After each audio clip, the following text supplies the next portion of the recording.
for the plot, but we all know it is probably not. Little chat with another slice of life. Biggles keeps talking about another villainess. And in trouble beneath the side of the illusion. Watashi tachi wa sorera wa subete vunseiki shimasu. It's the Biggles breakdown, another anime night. Fighting over shows and the plots. It's time for the Biggles breakdown.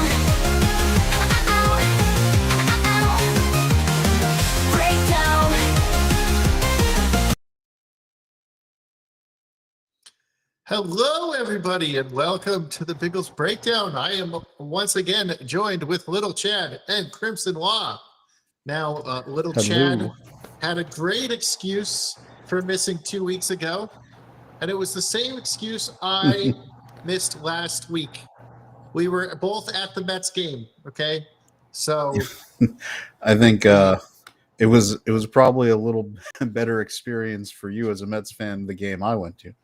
Well, I mean that was an epic beatdown of the Nationals.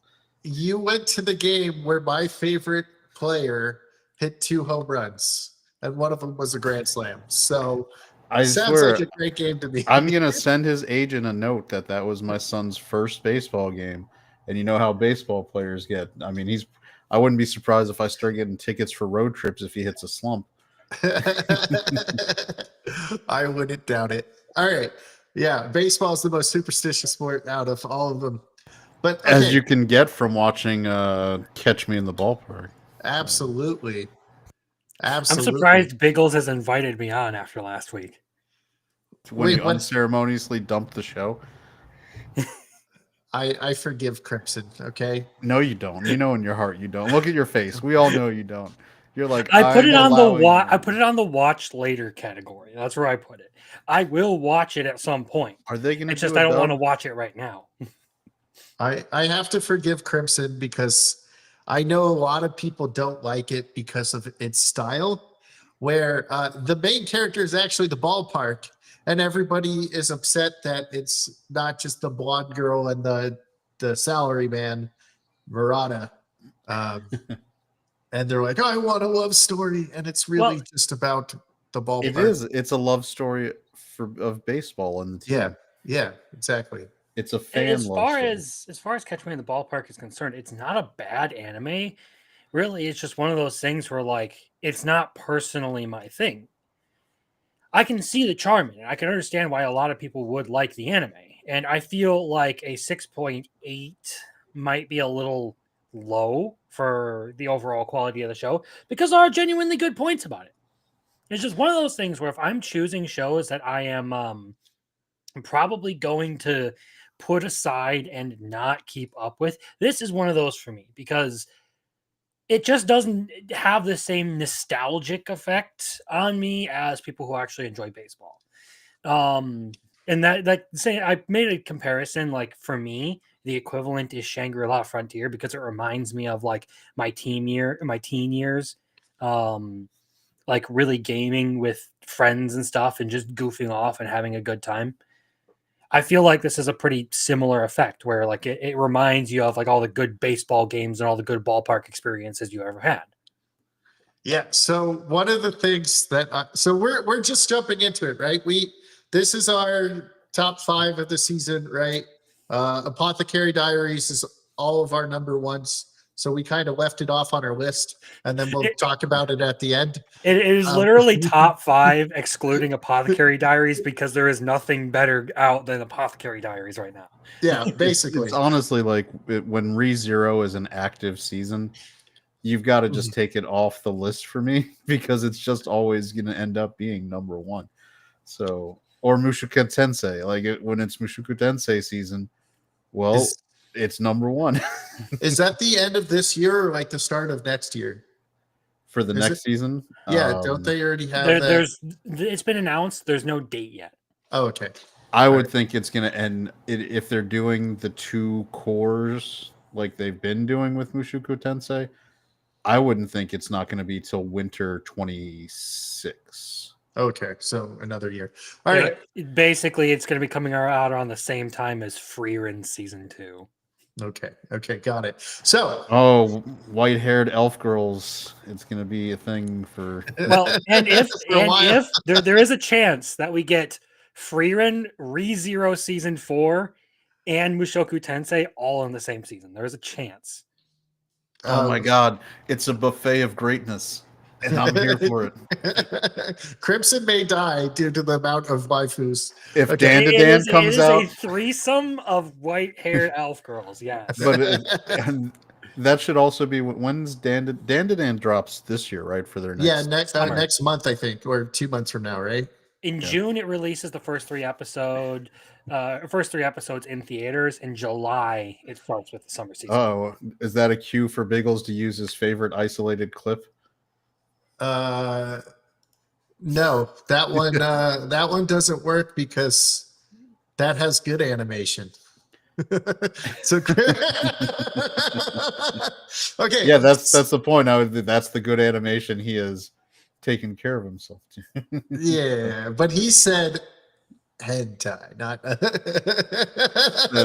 the clip is specific. All right, so this is my number 2 because there's nothing I love more than baseball and going to the ballpark. Now, my list has nothing to do with the quality of show. It mainly has to do with the fact that everyone knows I am retarded and how much I love certain stuff.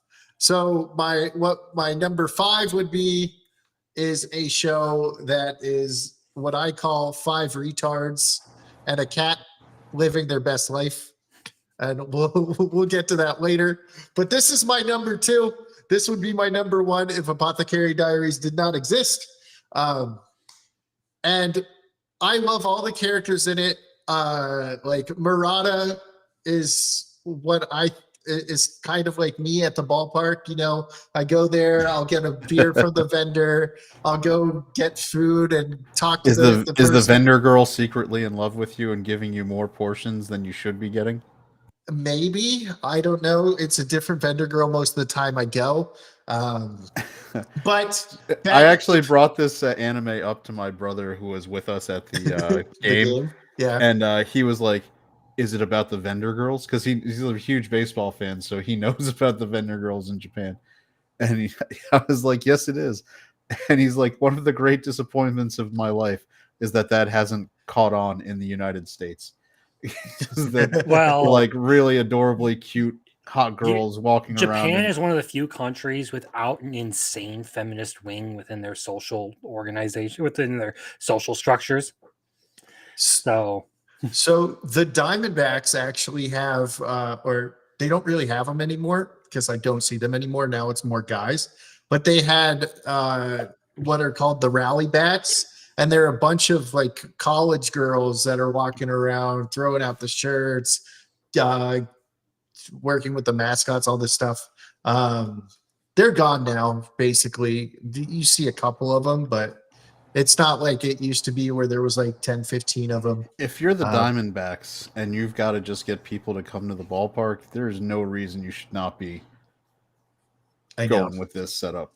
I know, but Biggles will be like season ticket package. Going for it. Well, I do sometimes buy if the Mets are playing in the summer, I will sometimes buy like the summer set, which is like $99 for like a couple like games during the summer. And a lot of the times the Mets are there, so I'll get like my Met games while I'm there. And yeah, but there's nothing better than going to the ballpark, and this show kind of shows it. I love. So I know Crimson hates Dennis Young, who is the guy from Chicago, right? And he hates. There's another reason for me to hate him because fuck Chicago. Coming from an Illinoisan, Chicago is everything wrong with Illinois. Yeah, fuck Chicago, right?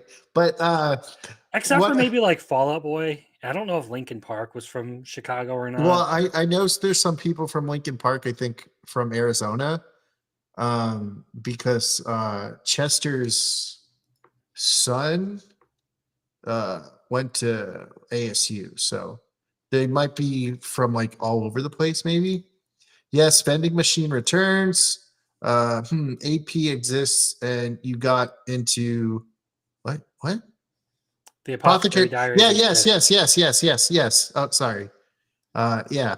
But we're pretending it doesn't exist right now until we're done with the show, and then we'll talk about how awesome the Especially season is. after the last 3 weeks where it just keeps dropping bombshell episode after Oh my bombshell God. episode.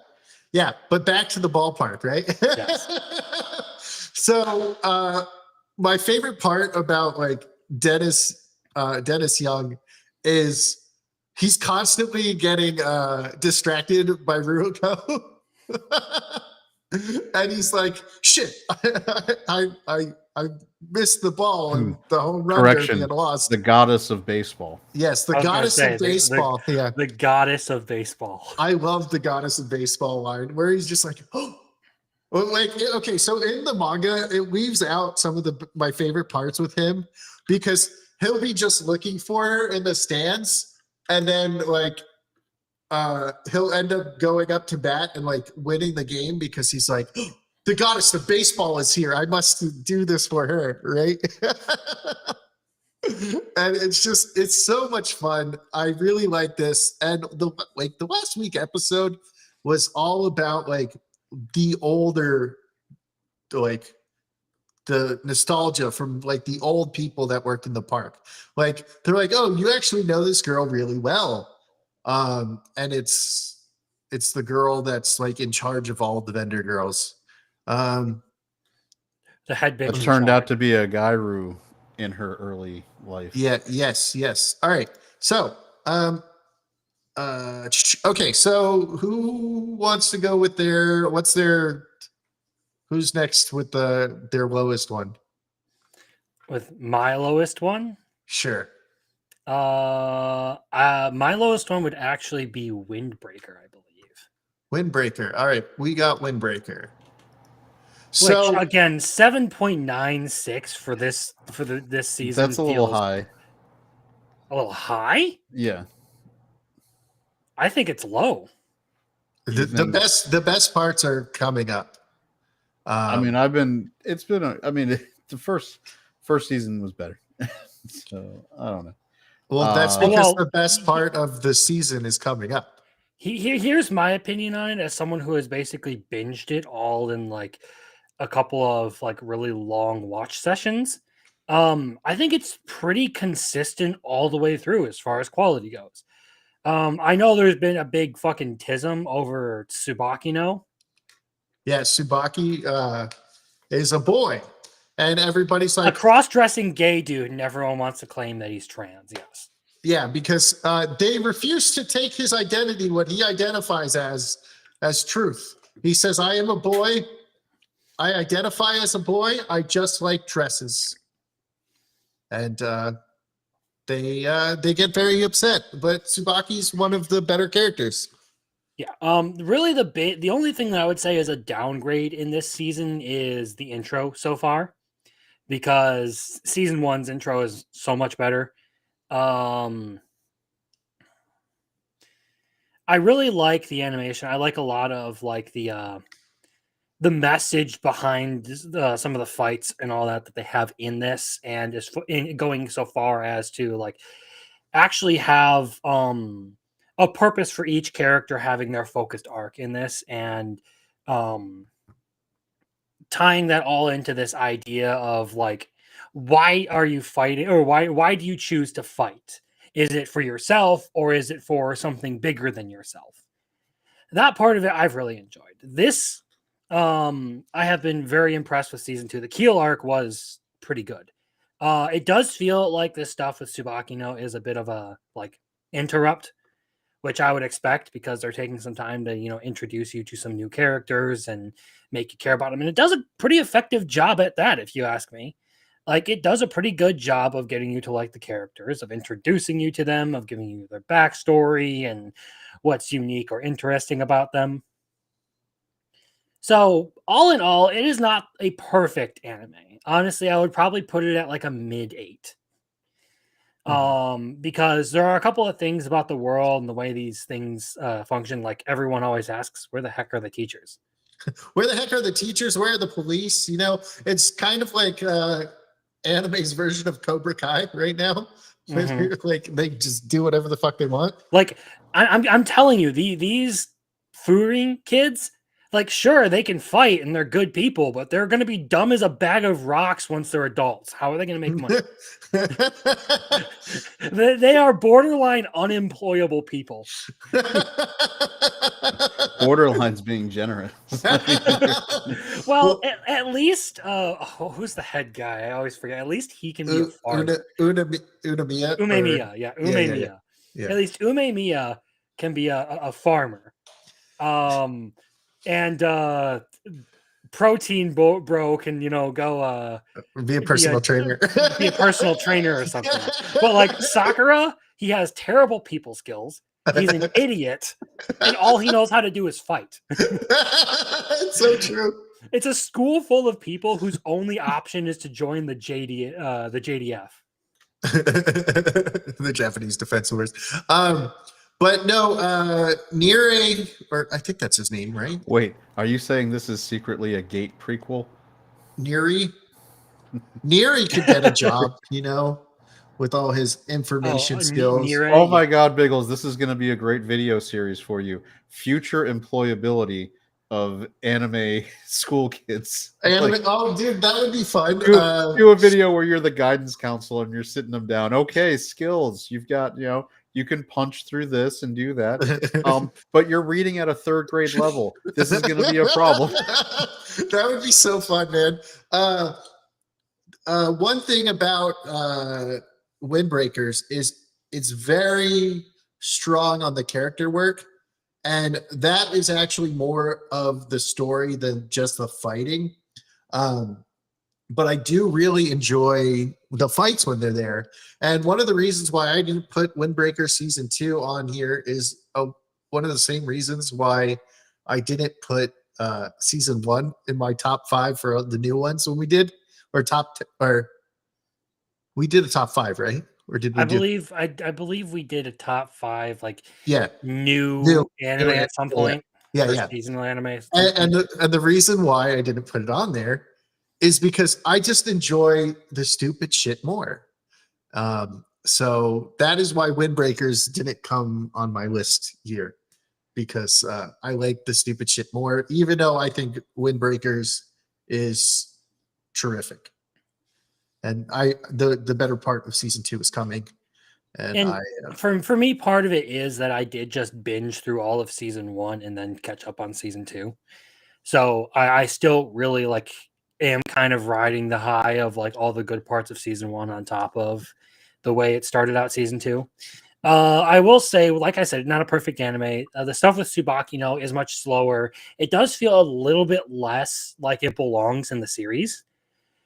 But I think that overall you can sort of tie it into this idea of Furin as a place for all the societal rejects, and everyone finds their place there and a reason to or a place to belong and a reason to fight. Mm-hmm. It's very similar to Sakura's whole thing.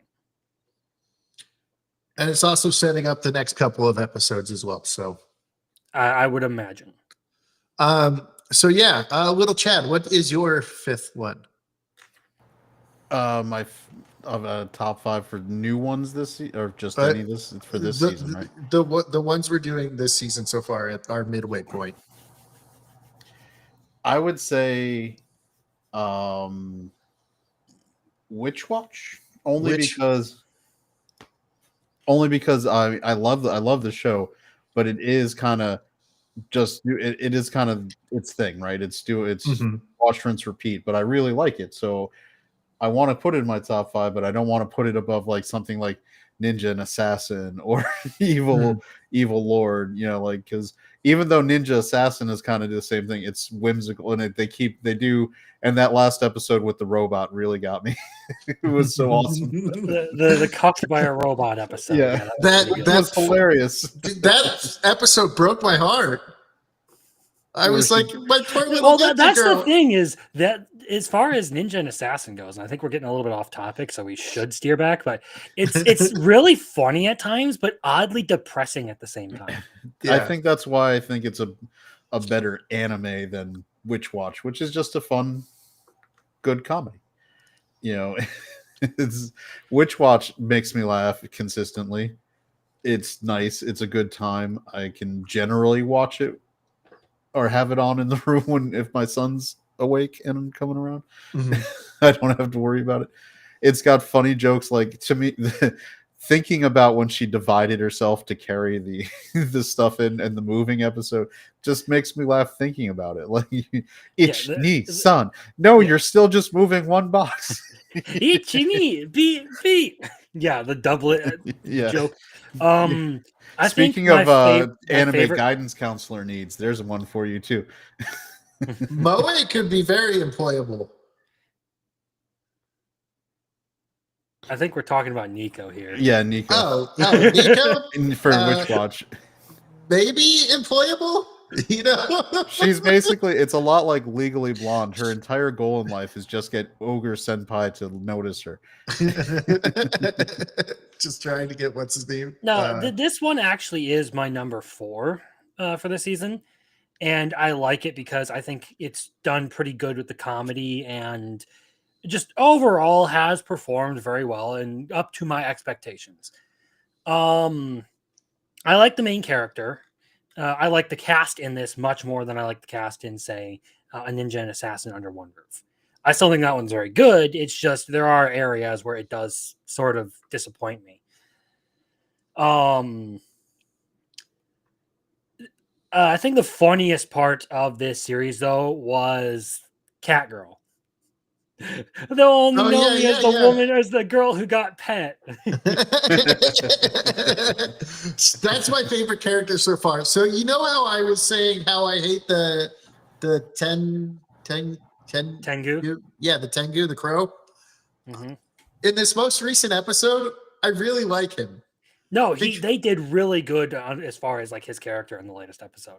What? That's another reason I do really like it. They took probably its worst character and made him really, really likable. Yeah, he's like, "Don't worry, I got you. I am the wingman. You know, I'm going to help you." I love that the bird boy is literally the wingman. It's great. It's great. So I don't have this on my top 5.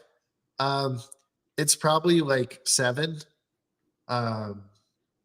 And the reason why is I kind of don't care about a lot of the characters. I just enjoy watching it. And I think it looks awesome. And I really like the references because I'm like, hey, I get that reference, you know? I just appreciate that someone is referencing Hunter x Hunter multiple times. By the way, Hunter x Hunter is one of my favorite anime of all time. So I still haven't seen it. I'll have to watch it eventually. But yeah, I haven't really given much of a shit about some of the characters and some of the story plots I don't really care about either. But it's good. It's dumb fun, and that's usually what I look for in an anime. So we have it on Little Chad's list. It's on Crimson's list, but it's not on mine. On top of being dumb fun, it's been a decently good like romance part of it. So it does really well with the rom-com thing. I think it got overhyped a little bit with like the comedy. People sort of started to liken it to things like Love is War and Konosuba and like in terms of how funny it was going to be. I just like that with this, there's always some sort of like crazy background gag that's going on, like something that's utterly ridiculous. Like the whole time they were doing the cat thing, one of the funnier parts of that to me was the Tengu, Khan, I believe his name is, being obsessed with his evolution of man, the March of Progress. He's collecting like monkey figures. For, like, it's such a dumb thing there, but I was like, okay, that's pretty funny. There was also the friendship spell joke. Mm-hmm. That whole thing. Think about how the dog felt, huh? He didn't have anyone to lean on. Jeez, this is rough. Poor Crimson. Well, Hunter x Hunter is incomplete because the author is not in good health. Yeah, that's kind of what happened with like Black Clover. So basically, they got to a really big point, and the main character kind of goes through a Deku thing. And then they transition to another arc to talk about or to cover some of the other side character. Or, well, they're not side characters; they are the main cast. They just haven't been present because they all went their separate ways, and two of the characters basically went through this whole like world war sort of thing. And the others were just kind of idling in the background. It if you watch it, I think it's good, but it is incomplete. Keep that in mind. Like you're gonna get it's an anime from 2011 that hasn't had any new episodes because the mangaka creating it has not produced many more chapters. Got it. Now let's go back here. All right, so my number 5 is Mono or Mono. Now, I can tell you one character's name. It's Haru's. That's it. That's the only character's name I remember. But this is my very bottom of my top 5, basically. I call this anime 5 retards and a cat living their best life. Now, why do I call that that? Okay, you see this character right here. What is her name? Anne. All right, Anne. There's an episode where she is flying a kite. Look, and it even shows the kite. And they're trying to record footage of them flying the kite. And she's just going, and the kite won't fly. It's just spinning and it keeps crashing. And she's just, and then there's one where they go on a tour because Haru, the white-haired girl, is a mangaka. And they're like, okay, I have to go to all these places. And she's just like chugging energy drinks so she can keep driving. And she's like, yeah, I'm like so hyped to do this. And all the other girls fall asleep in the car. And they end up going all the way to the wrong place. Like, I think it's like 40 plus miles the wrong way. And they're like, what? You didn't tell me. Like, sorry, I fell asleep. And it's just so much that, like, this blue-haired girl over here, she's a motorcycle blogger, right? And she'll, like, pick up Haru and they'll go and has no idea she's being recorded. And then they get her drunk and they're, like, using that for their footage for her blog and stuff. And it's just the dumbest shit I have ever seen. And it's so much fun. And it actually has a lot of fun episodes. Like the first episode, right? This chick, the main character, Satsuki, right? This is how, like, I don't even know the names of the characters, but it's fun. This character is like, oh, I need to join a club, right? And she like finds this girl who's taking pictures and like falls in love with this girl and just for a whole year takes pictures of this girl as like her like thing for the club. And then this girl is never seen again in the anime, and it's just like 2 minutes of just a montage of taking pictures, and then they go jump a year. And I was like, what happened with this girl? Like, does she come back as a side character? Nope. And then this other chick down here, the one who's actually flying the kite on the thing, she's in the cinema club, and they kind of joined together when the club's shut down. And they're like, oh, we still need a fourth one. And she's like, oh, I'll just transfer the other person on our group who's never here anyways, and she'll never even know. So they get a new club. They combine the photography club and the cinema club together. And it's just a whole bunch of dumb fun. Like that camera, she wins that camera in like a contest, and they put it on the cat, and it gets the footage of the cat fighting another cat. And then the cat is just going across like Japan, like traveling across Japan, and you'll see it like randomly. And they're like, oh, the cat must have just took the train, right? And it's just so much dumb fun that I really actually like it. They the girls go on like a ghost tour kind of thing when they're doing the manga thing. And they're like, oh, it's that tunnel in Dandadan, right? It looks like that tunnel in Dandadan. And they're like, no, it's haunted. And it's so much fun. This chick right here, she's like in love with Saki. It's just overall nuts, and I really enjoy it. So that is my number 5. It's fucking dumb as shit, but I love it. I have yet to watch it, so hopefully by the end of this week, now that things are a little bit settled down for me, I guess I can get to it. What is my favorite scene in Hunter x Hunter?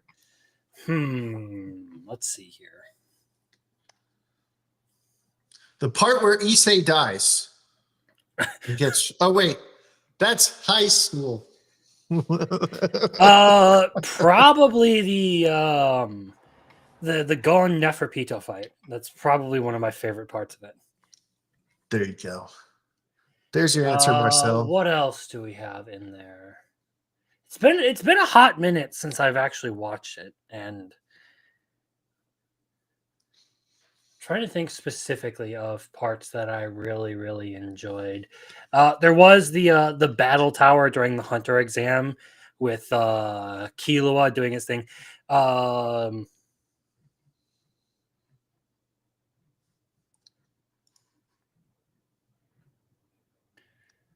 Gon fighting Neferpito. Okay. Where he beats the fucking shit out of the Catboy trap.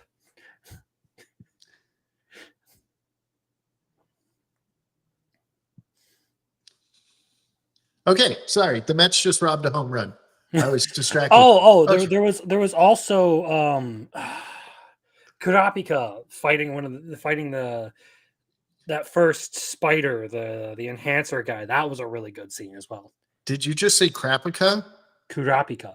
Oh, okay. I was like, okay. All right. So what's our next one?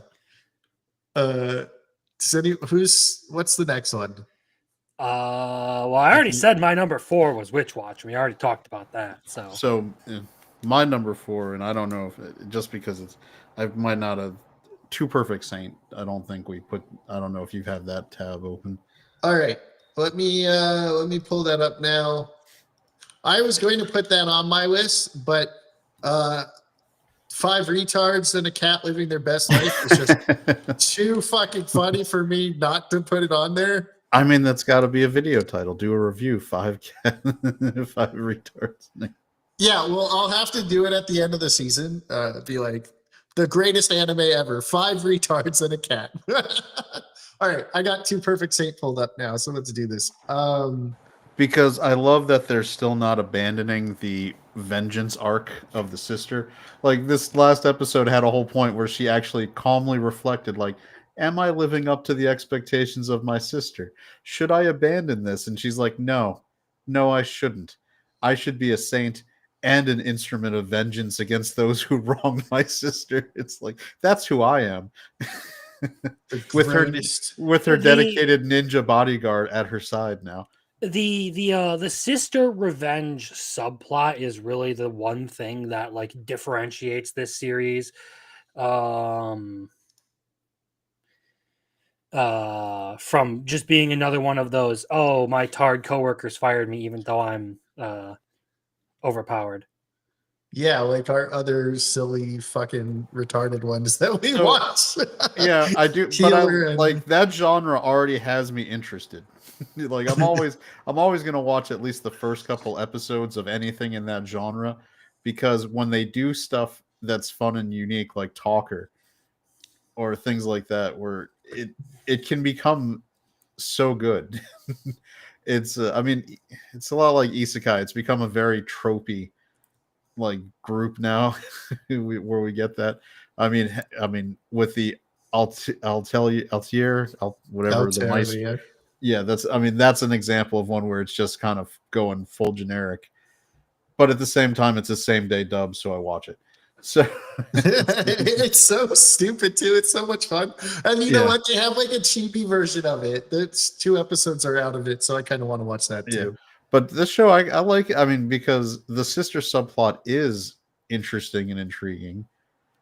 It almost feels like it's the main plot now. Was Philia even in the last episode? She was just barely. Yeah, because About she's as much as reflecting. Mao Mao was in the last episode of the Apothecary Diaries. Yeah. Yeah, where it's just like 10 seconds at the very end. No, she was in it for 6 seconds. Apothecary Diaries. I counted. Yeah, like people are saying, it's got good world building. We're getting hints at like broader stuff going on that gives room for expansion. But the Mia arc with the is what's really driving it onto the list for me right now. If that sours out and goes south by the end of the series, this season, I could totally see this one dropping because I had some honorable mentions that are just sitting there like Country Bumpkin and Apocalypse Hotel and Catch Me at the Ballpark that would just easily slide into a spot if this one sputters out. Yeah, well, the Sister Revenge thing is like I said, the one thing that really differentiates it from a lot of the other series that have the exact same premise, like Atelier Meister, Brilliant Healer's New Life, In the Shadows. I'm pretty sure there's like another one here this season that's something A like rank that. party. A-Rank A-Rank Party, yeah. is still there. Yeah. This Although, one is man, did A-Rank differentiated. Party get dark the last couple episodes if you read into it, like where you find out like the whole reason he basically our protagonist, and he's completely let off the hook, effectively destroyed a civilization by seeking revenge against his old party guy. Which is kind of really mad. Like, no, hey, you killed an entire planet, but no one knows about it but you, so I guess we're okay. So As far as this goes, I do like the Philia stuff. It's entertaining, but if that was all it was, it would be kind of generic and boring. Okay, let's be entirely honest. It is the fact that you have both sisters' perspectives in this that makes it actually worth watching. That it makes it actually entertaining. It's far from perfect. The world building is, I like it. I don't think it's like the most amazing world building out there, but it's interesting enough, and it's more than a lot of generic anime will do. So we could, if I was changing the anime title, like how they, to the really, really descriptive titles that we sometimes get, it would be High Functioning Autistic Sister Finds Happiness While Other Sister Seeks Revenge. This isn't an overly descriptive title. I mean, but it's leaving out it's there's somewhere you get like the entire trapped in an Otami, trapped in a dating sim. Otami games are tough for mom. I'm so glad you brought that up, little Chad. Now, let me put a commercial. I can set the table, Biggles. We have a commercial going on. Ready? For all members this Wednesday night, please join me for a members only stream as we work on my Leon Bart Fort episode or video. We shall be going through. I have a shit ton of notes. I have screenshots from the manga. I have the light novel going. We are going to be talking about the best mob character of all time. So come join me Wednesday for members only. Shigeo Kageyama? No. Leon Foe Bartfort. And I finally learned what foe means. It means he's a rural noble. That I finally found out what the noble. Yeah, I can't say words. All right, so nothing new, pretty much. I mean, Leon is effectively amazing. the Kazuma of Otami protagonists, like reincarnated, like where he's well aware he's a complete scumbag, and yet he just attracts the girls. He's the only non-cuck in that entire world. Although he does dive into the tea party, the elegance his master teaches him. So what's really funny is it doesn't show it in the anime, but he, in both the light novel and the manga, he's like, man, I'm just going to go up there and fucking troll this dude. And then the tea was so good. His master was so good at providing the tea and showing him the error of his ways. He's like, I am now your master. And when Leon loses his shit, his master is the only one who can calm him down. So it's fucking Yeah, awesome. they've done that. They did that in the anime where we need to bring him in because Leon's out of control. There's only one person who can calm Leon down, and he's like, "I'm sorry, Master. I'm sorry, I disappointed you." But it is, yeah. They basically, was it what's the food one? Food Wars. They basically food wars him with the tea. He sips the tea, and it's just like magical epiphany juice. Where he's like suddenly done that. But yeah. So, but get back to Two Perfect Saint. I mean, I enjoy it, and I think it's if they do good world building and the stuff with Philia is perfectly serviceable and good. You get good character designs for the side characters. I like the design on the butler and the maid and everything. But when you add in that Mia stuff, and yeah, the Mia stuff is a full on, it's not just like a B- storyline, it's a full AB where she's doing it. And they've been also building that up, which I think is what elevates it for me. Mia's storyline over especially the last 3 episodes, I think since she's figured out what happened with her sister and she's been gathering information, planning how to take out the prince and make him pay. When the ninja girl shows up and becomes like, "Do you want me to kill her?" Yeah, and the great. No, the funny thing is, and then you see her pause and think about it, like, no, wait, that would cause too many problems right now. Yeah, or because it's so refreshing. It's a lot like there was the show a couple years like I got fired from the Demon Lord's army in my 30s, and where by the it's very generic, but by the 5th or 6th episode he actually marries the love interest and has a kid with her. And to me it elevated the show only because it's such a generic tropey show, but where they actually had progress and showed growth, like family development. It's not just staying still. That by itself elevated that show for me. In this case, Mia being and I called it when we watched the first couple episodes and talked about it, is like, if they do the revenge story with the sister, this is gonna hit, like my sweet spot for these kinds of shows. Like, it's the same reason I love Talker.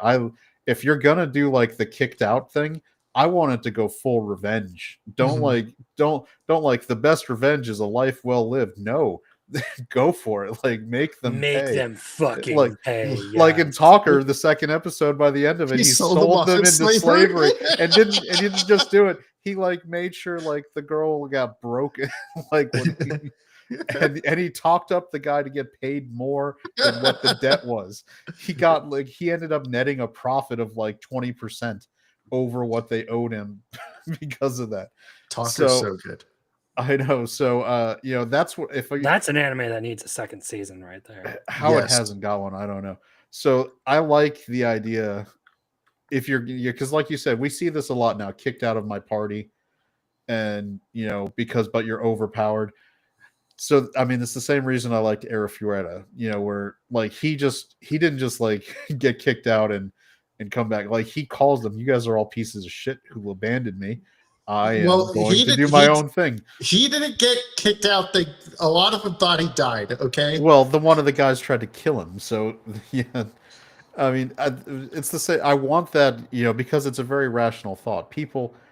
Normal people, and it's anime, so granted, but normal people, if you have that kind of stuff happen to you, are gonna want to go and aren't just gonna be like, forgiven, let it go. I guess I was wrong. That's one of the reasons I did like A Rank Talker, where when it got to those guys, when it finally got the twist, when they were in Achromatic Darkness dungeon and it was his old party and they were being like evil like that, he was like, "What did you do to him?" "Well, technically he can't die anymore, so I just cursed him, so he's going to be in eternal pain for the rest of his existence." It's like, whoa, that was a little dark.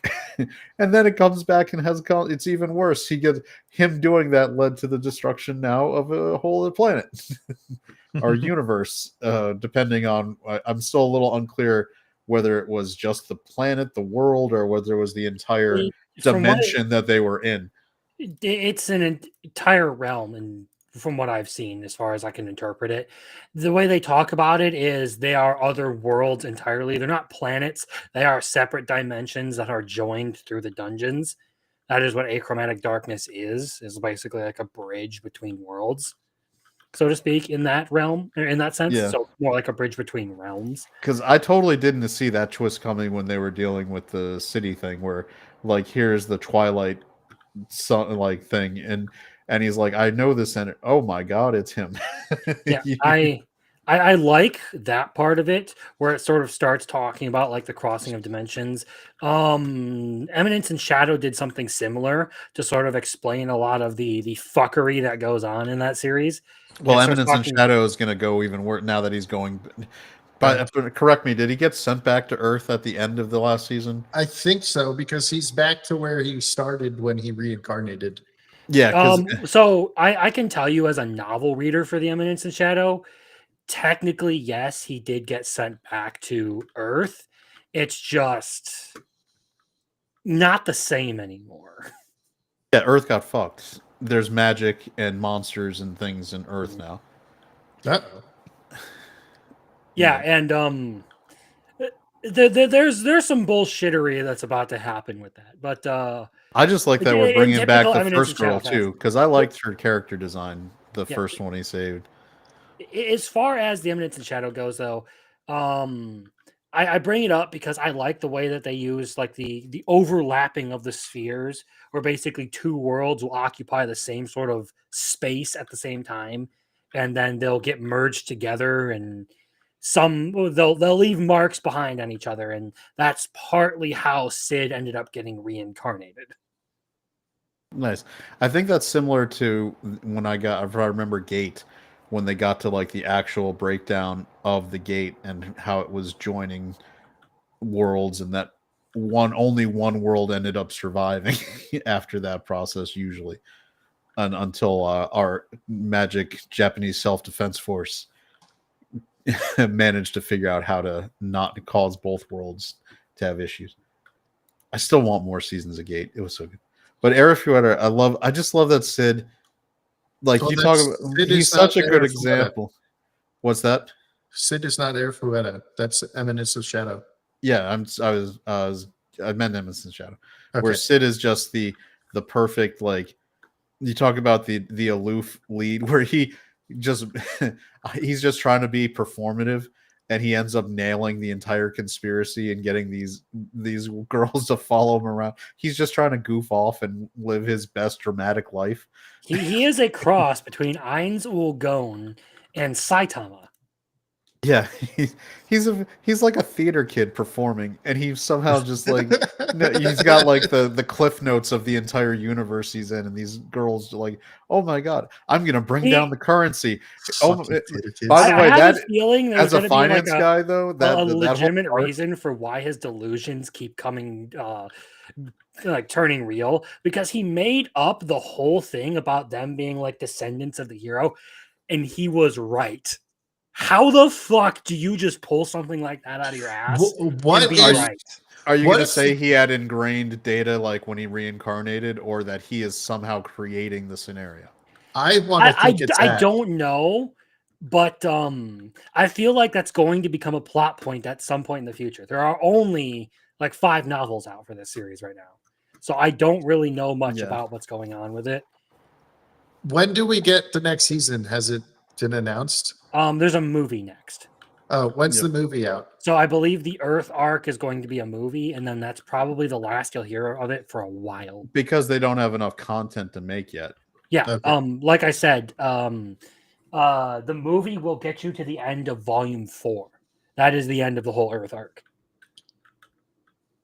Yeah, it's the same reason Dangers in My Heart doesn't have another season yet. They've pretty much got enough for an entire season.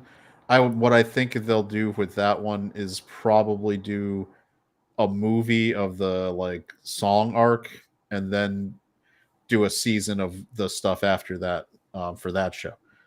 But you run into the same problem when it's the ongoing series. If it's not Rent a Girlfriend, where you've got 500 chapters of shit, you just have to put up with like waiting for the manga to produce enough to do it, to keep going. So there is no I don't slander care. of Ein's own or I, Ein's. I will. Fuck that retard. Okay. Overlord's a good enough series. I do enjoy it for the politics part of it, but There's some stuff in Overlord that is fantastic. Like the last season, the part where if you're anime only, the twist with the Princess of the Kingdom sacrificing the entire orphanage that you saw earlier and basically corrupting her righteous bodyguard to be a servant for her forever so she can live forever, and she just like let her whole kingdom get destroyed.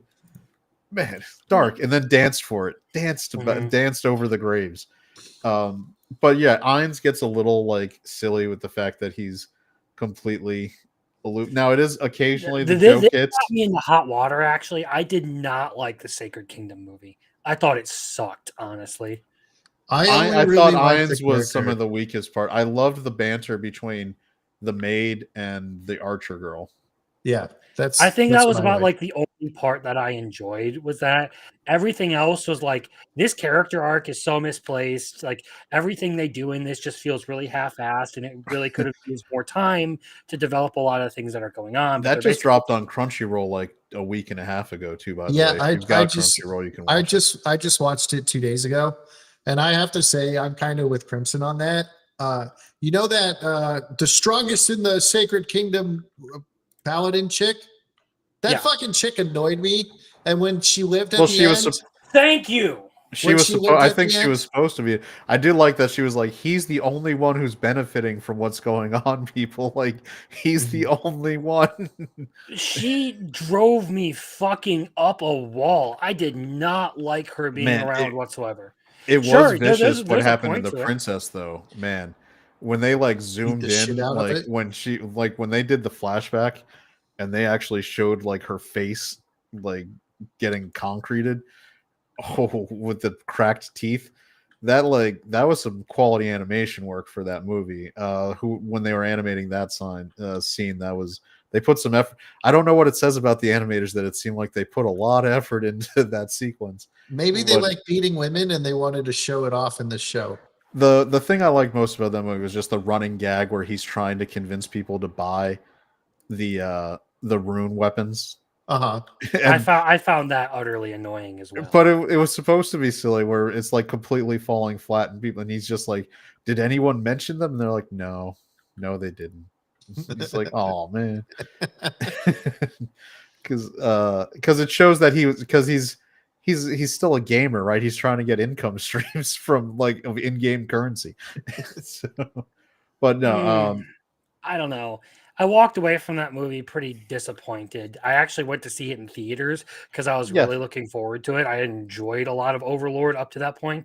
And then now, mind you, I believe that arc is kind of a side story that's supposed to happen during it was season 4. happening. It was happening during the last season. That's why they Mhm. did it as the movie because they didn't, and it makes sense. Like if they had tried to like cut away from season 4's events and integrate that, because in the timeline it's happening concurrently.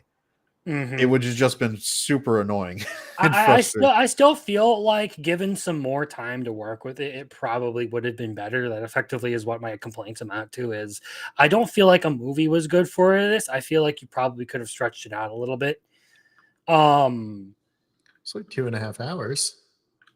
Yeah, but it still felt like it should have been like a it probably proper needed season. probably around a 7-8 episode, like maybe even like a full core. I think Crimson's right. Like there might have been a little bit of filler where you get a couple episodes of like just walking in place, but a 12 to 13 episode core would have give you enough room to breathe and have some more growth and not kind of do that kind of thing. I see your point because what is effectively at a 22, if you do 22-minute episodes, take out a couple minutes for the OP, so 20 minutes. If you had 12 episodes, you're looking at 240 minutes. So that's 4 hours. You'd be doubling roughly what you got in the movie time-wise for content. That would have probably addressed a lot of the problems. It's okay. I didn't want more of it. I only liked the maid and the whatever Baharaha or whatever her name is, Baharaha or something. I don't know. Nea Baraha. Yeah, that's it. The only reason I remember that is because, He says it 100 times. yeah, pretty He much. says her name every time they talk. Yeah, I don't know. It's not something I'll ever really want to watch again, and it's something I feel like I could just fucking skip past if I ever rewatch Overlord. Mm-hmm. The rest of the series is pretty solid. I would say that the rest of the series is worth a watch as far as writing goes, but like, do not that movie is. I should have waited until I could have pirated it. We should move back to Yeah, so we're at number 3 for everybody, right? Or did everybody do their number 4? well, I fucked up because Witch Watch was actually the number 3 on my list. I don't know how I confused that. Yaiba was number 4, so we're just gonna go with Yaiba now. Okay. I have Yaiba here. Now, I haven't watched this at all. What is it on? Netflix, right? Doesn't matter because why would you pay any of these streaming services to watch this? It's available on the internet, Biggles, Yes, I know. in full HD. Yeah, but then I have to watch it on my computer. And I only Get it, cast it to your television. Get a Biggles. I already fucking told you it laptop, doesn't my work. dude. Get a laptop, my dude. I do have a laptop. I mean, if you're that It's desperate, packed up. just use your phone and get some kind of cast-enabled device and do it. I already told you that one doesn't work on my fucking what's it called? Anyway, the plot for this is effectively you have the main character has a deadbeat dad who teaches him how to use a sword, and he drops the kid off at like his rival's house, and it spirals out of control in typical shonen fashion after that. So Yaiba pisses off one of the best swordsmen in the area in a like a impromptu like street duel, and it ends up turning into the dude discovering a secret like sealed cursed sword in his house that like starts to corrupt him and turn him into a demon. So Yaiba has to go get the other version of that sword so that he can actually fight the guy in a proper battle and make sure that they seal the swords away. The fun part of this is it's a remake of an older anime from the 90s. So a lot of the art style is very much reminiscent of like old school shonen anime. I do like that. The storytelling is, it's very much old school shonen manga storytelling. But the fight scenes have been really good. There was a slump in in like episode 4 and 5 where they kind of like waddled through some like meh areas. But when they had the fight between Yaiba and Onimaru, who is the antagonist, in like the second or third episode, that was really good. The animators went really hard on that scene. And then in the latest episode where they fought, the dude's name is literally Bat Guy. I like it. That one, it was like a whole episode of fight, and it was pretty good. There's a lot of comedy, a lot of absurdity to it. The story, I would say, is serviceable, but I really do genuinely enjoy this one because it's a fun action series. And it's one of the big, like, it's very reminiscent of one of the reasons I got into anime to begin with. Like stuff like Naruto and Dragon Ball Z.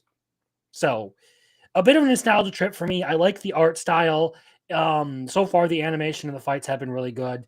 I do like how they've done characters so far, like in the latest episode. They did a good job, much like with Medalist last season. You have Yaiba actually like win a fight, but it also like shows him that he is woefully underprepared for everything that's coming his way. And it motivates him to start like actually practicing and training harder. I forget the schoolgirl like heroine who's with them. I forget her name. For the most part, she's pretty useless, but she does add to the comedy. Sayaka, okay. Yeah. Her father is the one who basically had Yaiba dumped off on his lap. So he is living with her family.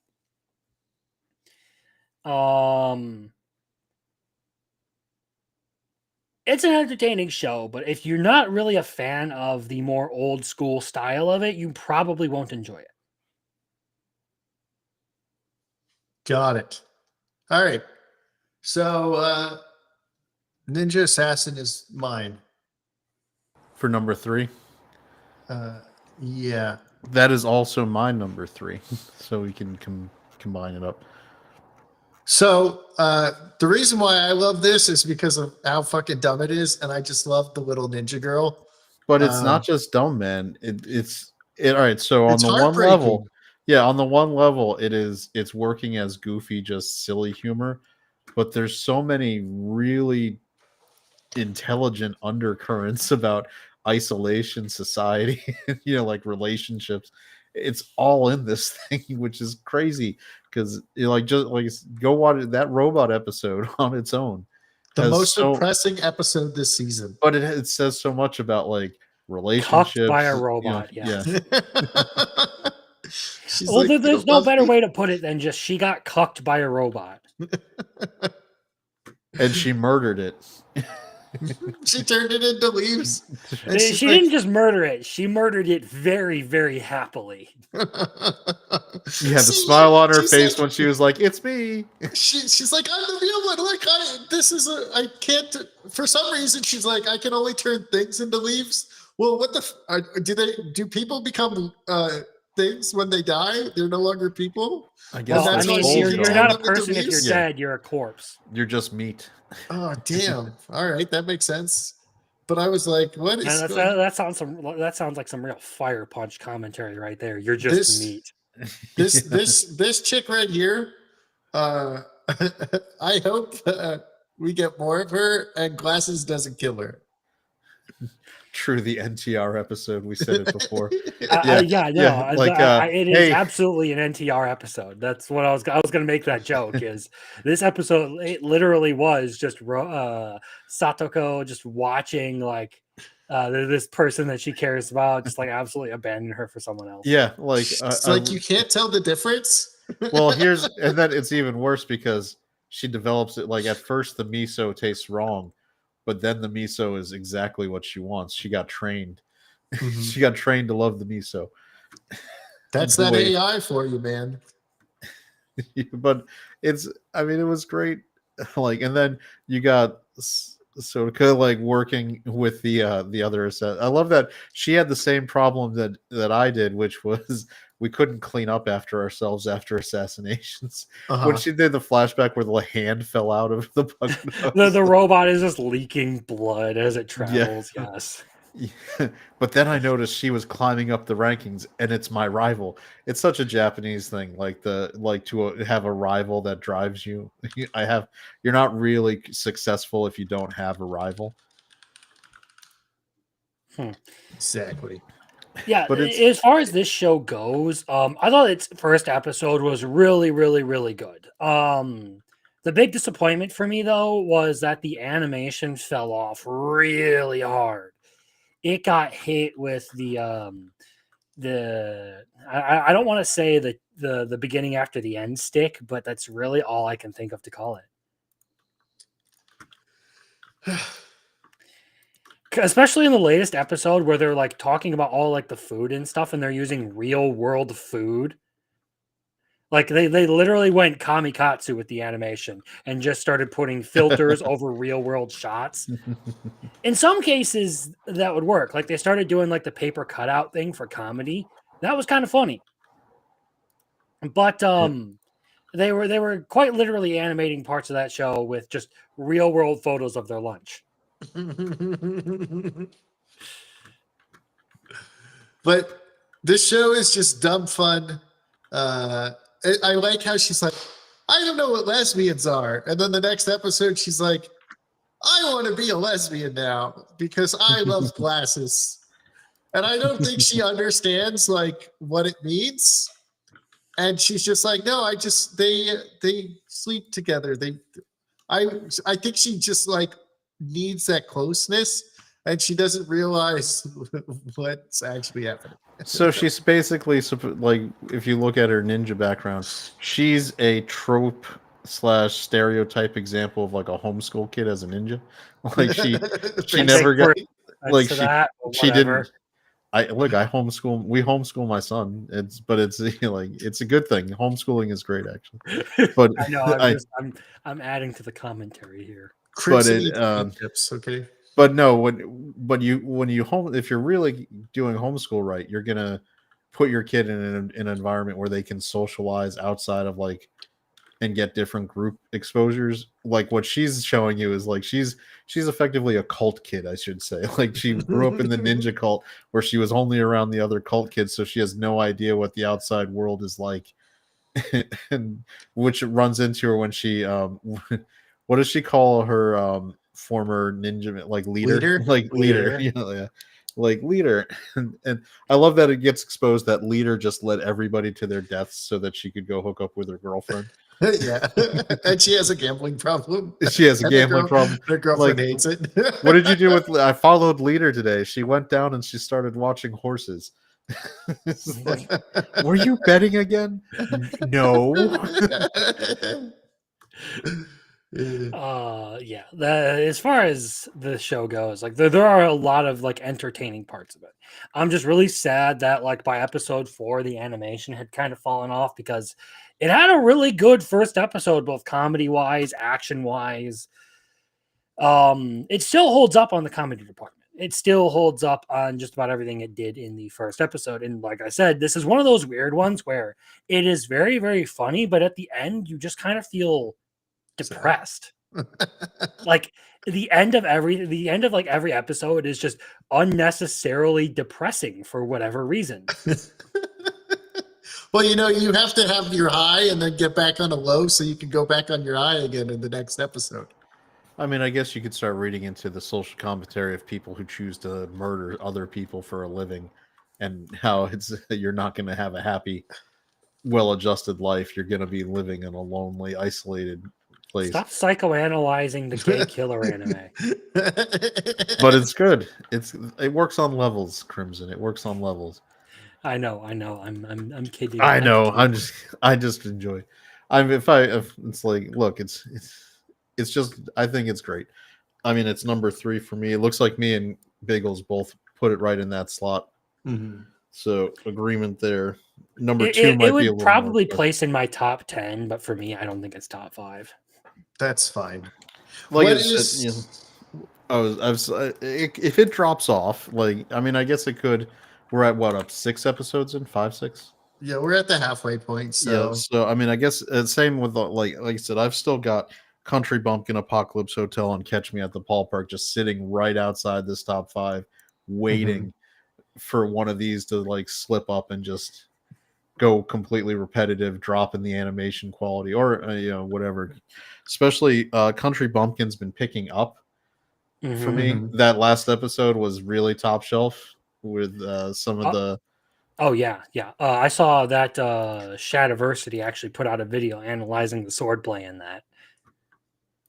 Which will be interesting to watch. So, I mean, obviously, there's just going to be a certain degree of like when people are moving at like superhuman speeds. Then maybe it's not, but I think it does seem like they're really leaning into what fundamentals of swordsmanship would be and how like strong fundamentals can defeat like it's like when you watch the Star Wars prequels and you see Anakin twirling all the time and you're like, I feel like that would be inefficient. And but they kind of addressed it in the prequels where he fought a guy who was basically a classically trained swordsman and just got his cut off his hand. Yeah. So Country Bumpkin is really sitting right there and I could totally see it moving right in. I did switch to the Japanese language. It is much better. Yeah, I can't watch the dub for that show. It has to be subbed, otherwise I suffer because the dub isn't even like laughably bad like Dinner Table Detective or Super Cube. It's just generically bad.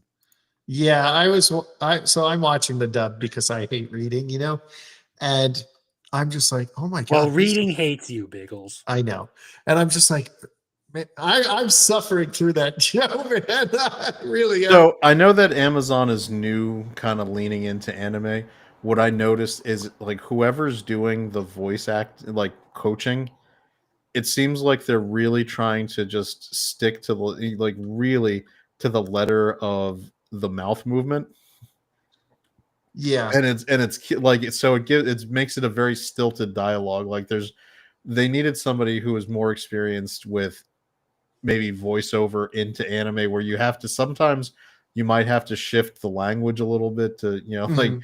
to get to the emotion they're expressing in the core idea.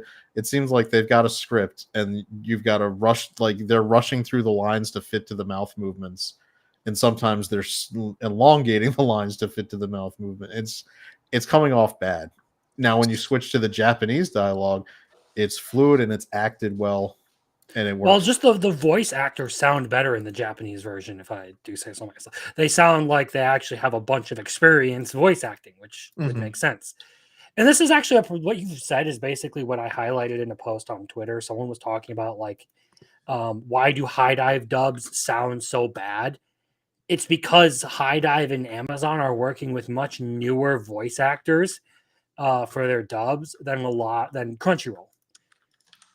So So like, Yeah, Loner Life has a Crunchyroll bunch of absorbed. good people I in think theirs. Crunchyroll absorbed all of Funimation, which had been doing. mhm. I mean, Funimation was probably responsible for 80-90% of the dubbed anime Mhm. in the like before they merged for the 10 plus years prior.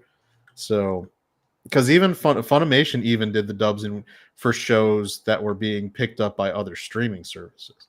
Mhm. Like it was still a Funimation dub, which was interesting. Yeah, but we're but no, Loner Life in Another World has a bunch of actual good people in their dub.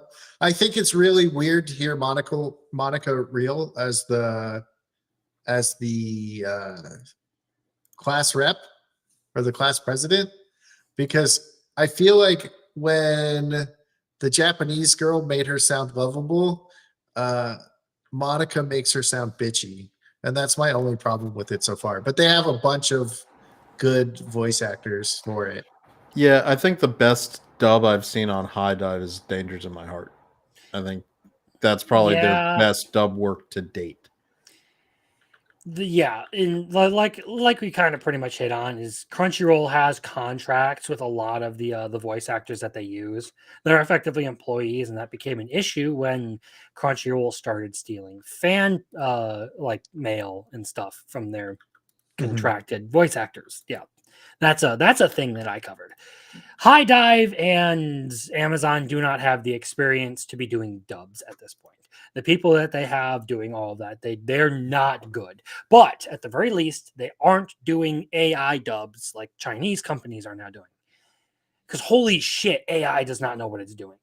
Oh, that video you did was hilarious. But what is everybody's number two? Demon Sword, my number 2. I I think was about that's to say, this I'm one. No. pretty sure that is Sword of the Demon Hunter if we're talking about Yeah, number Sword of the two. Demon Hunter. Yeah. Okay. Go for it, guys. Oh, I mean, this show is just. I don't know. I mean, I think we've talked about it. It's The, pretty the the solid. real the real heart of this show is it's very very professional and almost I would say adult is a good way to describe it, way of writing, not in the fact that like you're going to get a bunch of like nudity and vulgarity and like crude stuff that you can't show to your kids, but it handles things in ways that you wouldn't get from a shonen. It isn't blunt with what it has to say. It I think, usually goes yeah, about it right in a roundabout way and the delivers the same amount of impact in a much better way. the conversation when he's just walking in the evening and they're talking about the different types of flowers. I think episode Four. four. That's not something you normally get in some kind of like in a shonen type show where you get a nice, just kind of Un- slow paced. Unfortunately, I haven't watched episode. I believe it's Okay. 7. You haven't watched the painting one? Okay. Yeah, I didn't get to it. I got home from shingling a shed all day, and I took a nap before this, so I would be awake for it. So I was going to put this in my top 5. This newest episode is actually really good. You get to learn a lot. But what did you guys think of finding out that the soba shop owner and the daughter are actually like a demon and the older brother of the other samurai? Well, back during the slasher, I called that they were demons. Well, sort of. I said, I feel like these people are demons. Like they got to be the slashers. So I was wrong about them being the slashers, but I was right that they were suspicious and that there were some weird things about them. Uh I wasn't as right about this as I was about Shisui and the Apothecary Diaries, which I don't know if anyone remembers, but I think it was this show where we Victory were lap. You Victory called it. lap. You called it on like the first episode. Yeah, where we were talking about how I was saying like that chick is sus as fuck. Like, where did she come from? You know, Anyway, it's funny everything that, goes back to the Apothecary Diaries. It's just that good. Well, don't worry, we'll get there. All right. So go ahead. No, I was gonna say the character work in this is fantastic. The way it Mhm. delivers on its story without being like super blunt or spoon feeding you everything. It is a very, very satisfying experience. It is effectively like a seinen that has actually been done well, which is rare because oftentimes I feel like seinen like projects just get shafted because they are not as popular as shonens, which are really just flashing lights and very blunt plots. I think this is a nice the way I would describe it as being as someone who's watched anime for a long time. This is a throwback, right? Like this kind of show is the kind of thing that seems more 90s in terms of its approach and style. Like this is a show I mean the animation is top shelf 2025 animation. But the plotting, the writing seems almost mid late 90s styling to me. It's almost the same way that generic romance, the animation style is very 90s on purpose, but the story and the plot is very 20s. Mhm. So it I think this it works so well for this show, right? Like the combination of this top shelf really fantastic animation, because like even the small bits, like we talk about, how CGI can sometimes be really convoluted and bad the way they work it into anime now. The CGI work in this show is exactly how you do it. It's tasteful, it's at appropriate times, it's not distracting. It's maybe for long shot crowd work, it's for, some of the background things.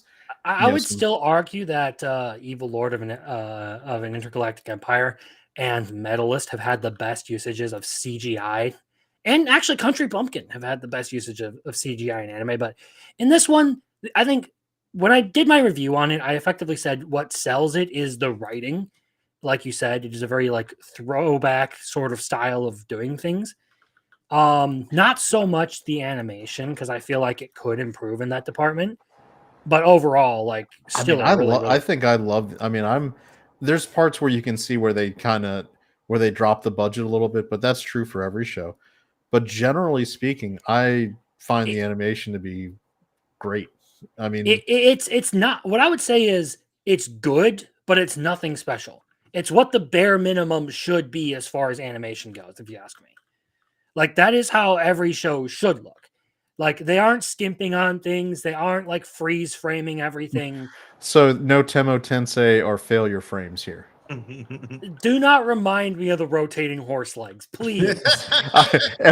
Look, when we talk about like the what is subpar animation, that show is still gonna always be It comes up every number time. one seed. Although Temo Tensei is like PowerPoint bad, and failure frame is CGI bad.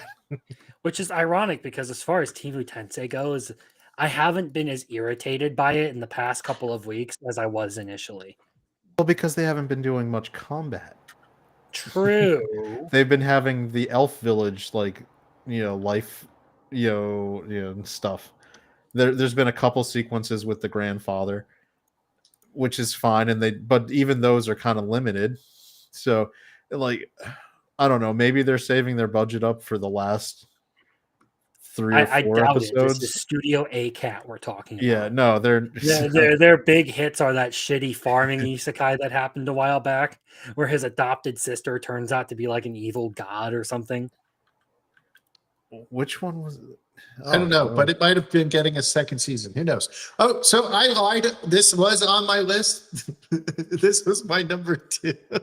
So this was the I same. was- So I was trying So to all of figure us, out all where- of us agreed that this was number That's 2. up. Yeah. We all had this at number 2. Great. So, I'm starting to think that we might have a lot of agreement on number 1 because it's about for me it's an evil person that's sitting at number 1. well, look, we have 4 things left. One is Apothecary Diaries, so we all have. Well, a different number one. I thought we were leaving Apothecary Diaries off of the spot. We are, but we have it on here for talking. Oh, I So know. we I'm have- just. We have one. You almost 2, made me 3 think. left. You almost had me thinking. Wait a second. I was trying to figure out where my number 2 was, and I was like, "Oh wait, it's this one." Who does number 2 work for, Biggles? No, but sort of the Demon Hunter. I the first episode is really what sets this up to be a really good series. The fact that they compiled all of that, not just cramming it into a 20-minute episode, but an extended pilot, much the same way Oshinoko front loaded a lot of the stuff that was necessary to make that series a success in the first and second season. After that, everyone can have their own opinion. Yeah, poor mangaka for ending something so badly and now having to pay for it for the rest of his life. But effectively, it sets up a really good sucker punch that the whole rest of the series relies on. I mean, you're Sword of right. The Demon Hunter does a really good job of that. Actually, what was it? So probably for 37 minutes, they let you breathe, get to know the characters, fall in love with the characters, ship an important combination of characters and they give you enough time to show you them like having the nice banter, seeing the relationship, seeing the affection, and then man, that gut punch. And it's animated so well and it's so visceral. And the writing with the language, she's just she's a slut whore or whatever. Yeah, she's and the sound effects as you hear the of the head like rolling. Oh no. You're right. That Crimson I can't watch the intro because every time they get to that part of the intro, I'm just like, I don't want to remember this. And then the OP ends with like the sister like coming up and kind of giving him a nice hug from behind, which is very knowing what happens. It's very disconcerting. But this show is very Evangelion to me in the way it has those moments where he's like having the philosophical debate with his friends that he meets along the way about am I gonna really kill my sister? Should I kill her? Do I give her an opportunity to find a different path, or am I just seeking vengeance? Like this is, like I said, this is very 90s. This is the kind of thing where in the older anime that usually ran 26 to 30 plus episodes a season, you would have time where they'd have those breathing episodes where you give main characters a lot of time. Like look at something like Gundam Wing with Hiro Yui. Like how much time did we have where he was just talking with what was her name? Relina? It's been a long time since the heroine, where they were going over the very first meeting. He's like, I'm gonna kill you know I'm gonna kill you. And then they spend time where they're going over philosophy, like, is it right, wrong? This is all I know. I'm just a soldier, a tool for war. In this case, he is a man who's trained his entire life to slay demons.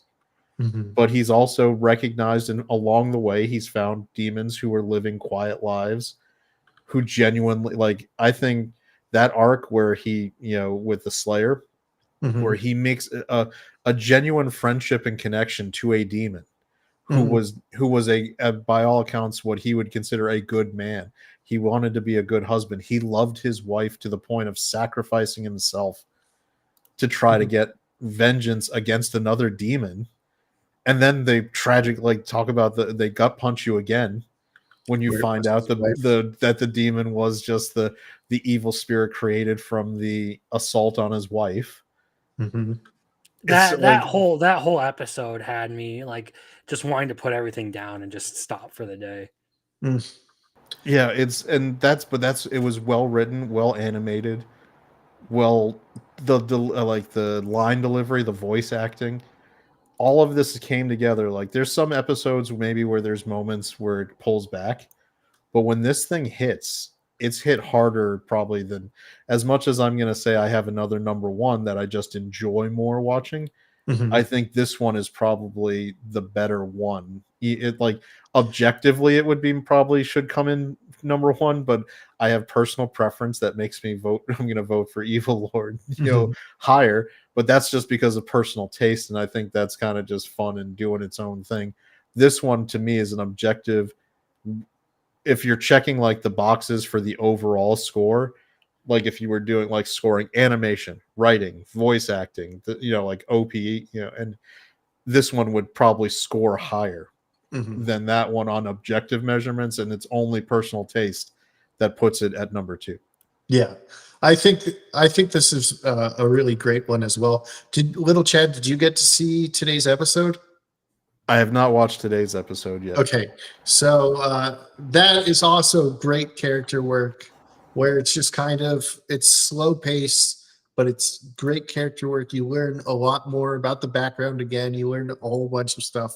It's really good, and that's how I can say it without spoiling anything. And I agree with you. Like if we're looking at this like objective, this is probably like the outside of Apothecary Diaries. This is probably like the best written one of the season, um, and it's got great character work too. So like earlier, I talked about Windbreaker and the character work. I feel like this is like right there with Windbreakers with how it does character work, um, as far as like the characters themselves.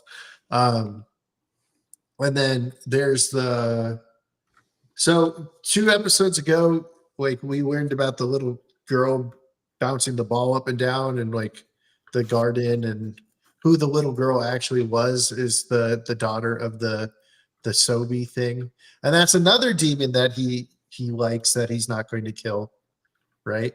Mm-hmm. Um, and it's just you see all these things where he's changing based on the people he's met. He's like, okay, well, I've killed all these demons, but there's people that I like that just happen to be demons. And then he's Are also are you part are you gonna demon, say, right? is this sort of like the anti-Goblin Slayer? Yeah, Like right. the only good Anti-goblin. goblin is a dead goblin. I Yeah, want he is the I, anti-goblin slayer. How I want dare him you? and Free Ren to have a sit down and talk about demons. Well, Demons lie. They all need to die. well, in this show, the demons don't lie, but they'll word it a different way so it's not a lie. Um, They'll bend the truth. Yeah. Also, Lie if I by randomly omission. just bail, it is tornado season and there's a big storm rolling in. well, don't die, Crimson. We're going to go to your number one, All right. right? This is it, or at least that's what you said in your video. Oh yeah, Kowloon generic romance. Mm-hmm. This is, if not for the Apothecary Diaries, this would be my favorite anime of the season. I just love the style as a guy who watched anime like from the 80s and 90s. It's really great to see it like so well represented with the throwback aesthetic. For Kowloon generic romance. Yes. Yeah. It's like where the design, the character design work is like, this would probably be, if you, aside from being kind of polished 2025 styling in the coloring, and Mhm. you could take these character designs and put them into 1993 and they would work perfectly. I have to be upfront and admit that part of the reason this is number one is because new favorite waifu. If anyone hasn't watched my video that came out today, well, So funny. Yeah, and I spent about half that video on her alone. by the way, it's a very 90s thing with the amount of time we spend with her in like just her underwear and a shirt Mhm. walking around. Like There needs to be more of that in anime. But no, Yeah, the real that was such a seller of 90s this- thing too. You remember that, all like in all the 90s anime, they would constantly have just shots of like the girl characters walking in a t-shirt and underwear for random reasons, no matter what kind of anime it was. It was crazy.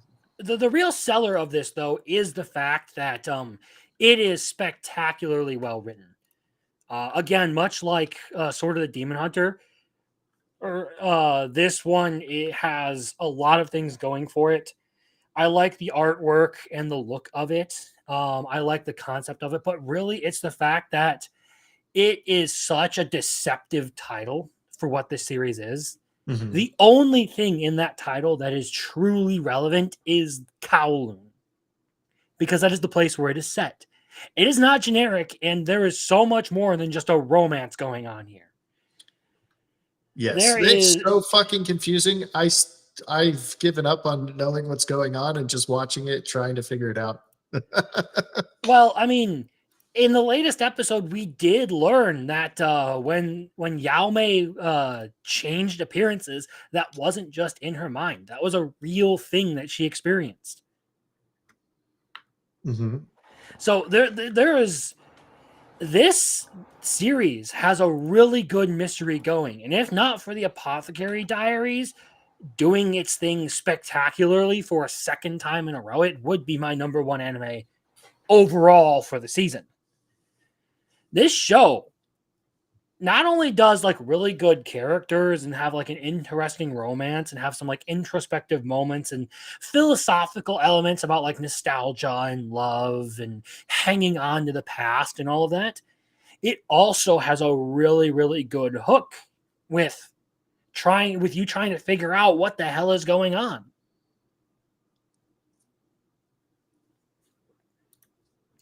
So like it is hands down, like excluding the Apothecary Diaries, my favorite anime of the season for many, many, many reasons.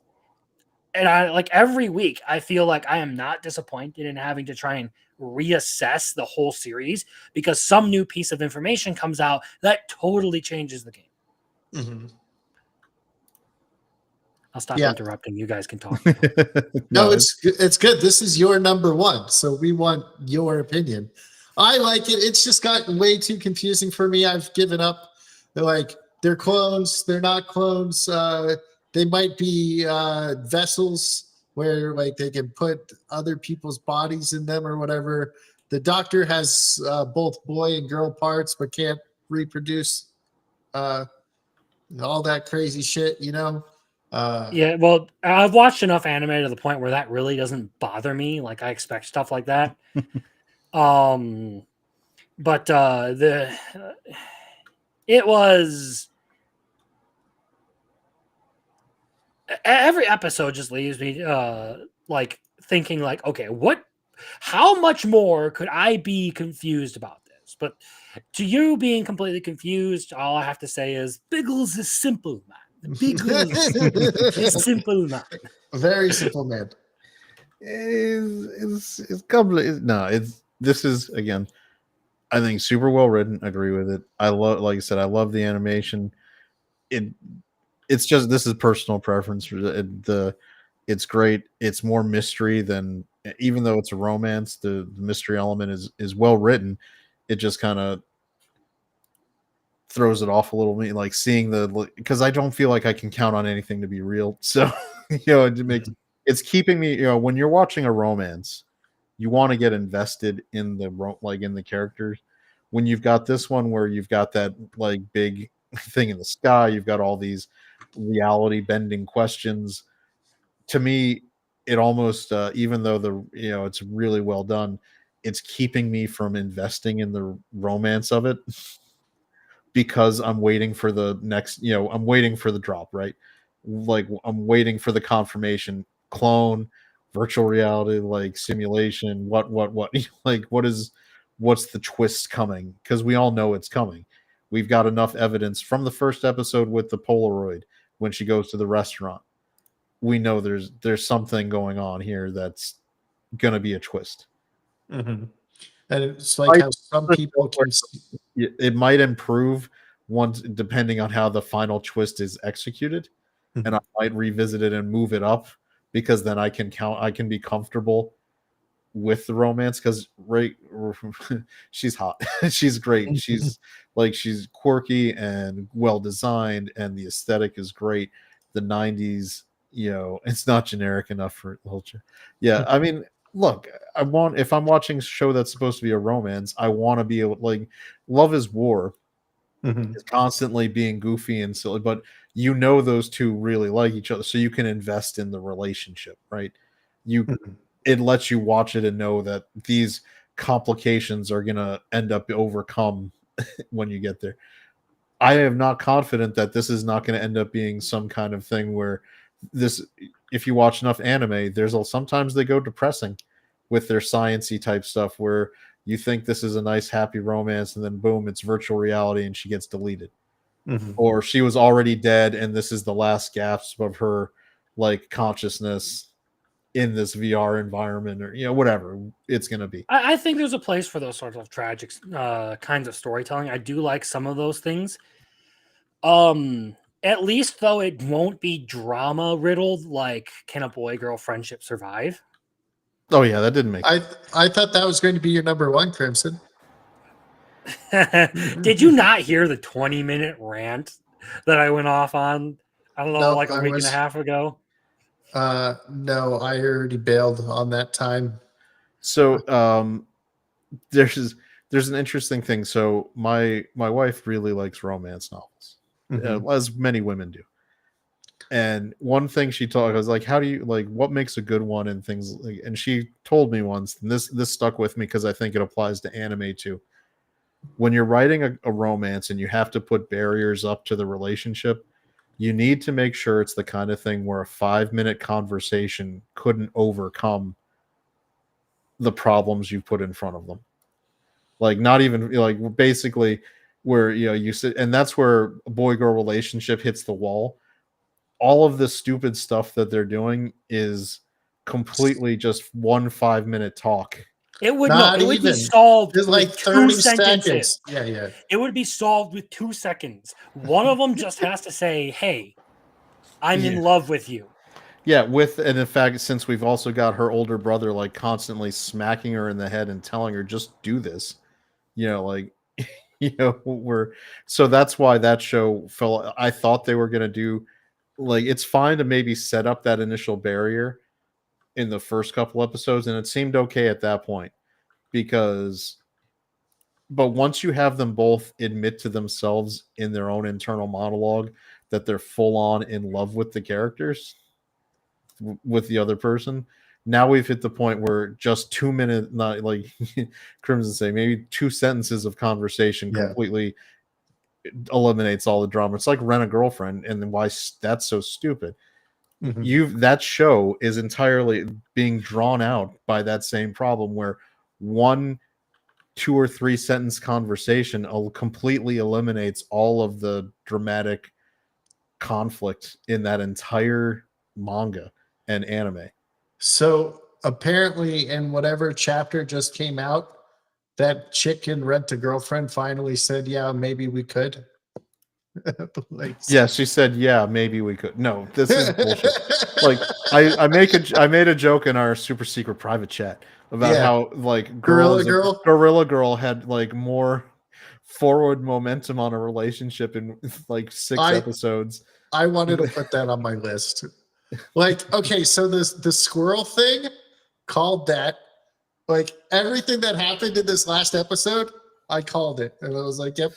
So what you're saying is the main guy somehow connected to the squirrel? He is the squirrel. He is the squirrel. He has been blessed by the squirrel god, and he's been so blessed he can actually transmute into the squirrel, and so he's been that squirrel since episode 1. And of course, Isaac comes in and cockblocks because he's the dog, and he's going to find him because I would never do something like that. He's like, I picked up the scent, man, and I was here. I love that she throws him through the wall.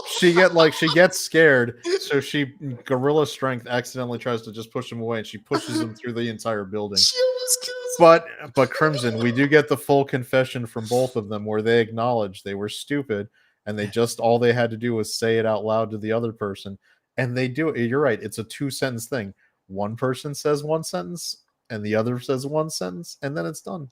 Well, the whole thing, you had no idea this was happening until that episode where they're like, I haven't talked to him in months. And we're like, what the fuck is going on? Why are they not talking? Like, what's going on here? And then they cleared up in that episode. That's because as the squirrel, he overheard her confession. Yeah. And he wasn't sure how to process that.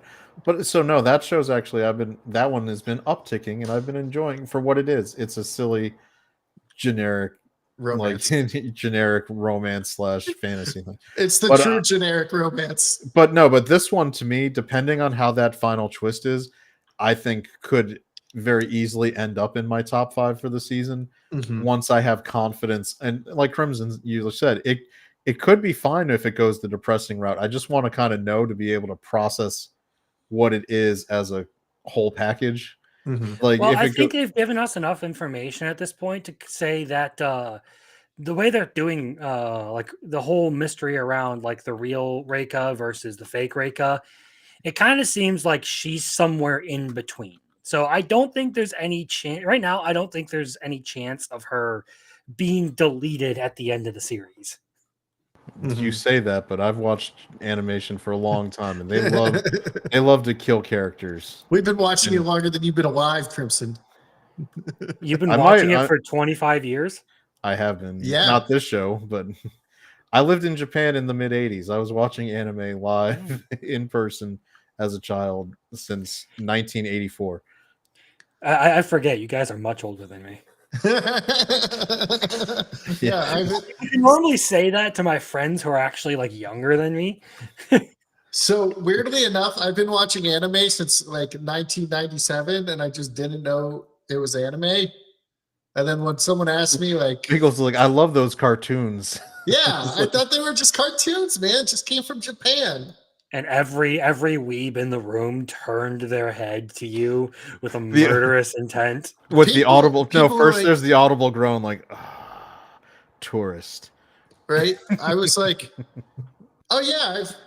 They're like, have you ever seen anime? And I was like, I don't know, man. What's an anime? And then they're like, oh, Dragon Ball Z. Dude, I've watched every episode of Dragon Ball Z like 100 times already. What do you like? And then like Yu-Gi-Oh! And like, I've been watching anime since I was little, and I just never knew it was anime. But there was like a 5-year gap or like 6-year gap that I didn't really watch any anime because I wasn't watching TV. I mean, like I wasn't watching anything. I mean, there was the American imports like Voltron and Robotech that were gateway, Galaxy, I mean, Battleship Yamato, if you were old enough to really remember. Transor Z, which was the American version of Mazinger Z. There's a lot of stuff that where people thought it was just cartoons, different cartoons. I mean, technically, Thundercats, Transformers, they were Asian animation studios making them, so they had a lot of kind of anime vibe to some of their aesthetics. But yeah, so I think it is that gray area about how much of a weeb anyone is, like what their credentials are. It's cool. But this show, like, I'm still pretty new. Like, I started watching anime in like 2018. So I haven't even been watching anime all my life, but then again, I never really got into anything for like fear of being made fun of effectively. And then after we had like basically, the death of pop culture around the time of Endgame, I picked up Dragon Ball Z because a friend said, hey, this stuff is actually really good. You should try it out. I think you'll like it. And I did, and it's been a downward spiral from there. I would consider it an upward spiral to being a man of true culture. True. But I say downward spiral because it's funnier to make it sound like my obsession is not a good thing. No, I mean, I want to be an enabler for you, Crimson. It's a good habit. So I need it. Get right into my veins. Please. I need it. So I need to know what this question means. What was the first anime you knew was an anime? Like, is this question saying, like, going back in time, or what was the first anime I watched that I So knew going into it that it was an anime. that's what I think. My reasonable interpretation would be Because the if we go first one. back in time, it's Sailor Moon. Yeah, the first show you watched knowing it was an anime from Japan, and that you were Or basically that it was consuming called anime. anime and not just a cartoon you liked. Because like Crimson said, there is a cultural kind of like line, like where you're stepping over the line. I'm going to talk to you Field of Dreams style, Biggles, right? When Moonlight Graham steps over that baseline, there's no going back. So Mhm. once you consume an anime that you know is an anime, there ain't no going back. You're a weeb, right? So what's the first one you like where you know what's going to happen when you step over that line and you watched it?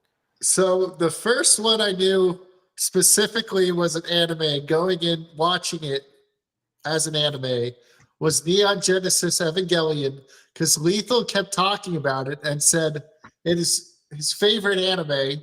So I watched it, and that was like the first anime That's I That's watched his that favorite I anime, not Berserk.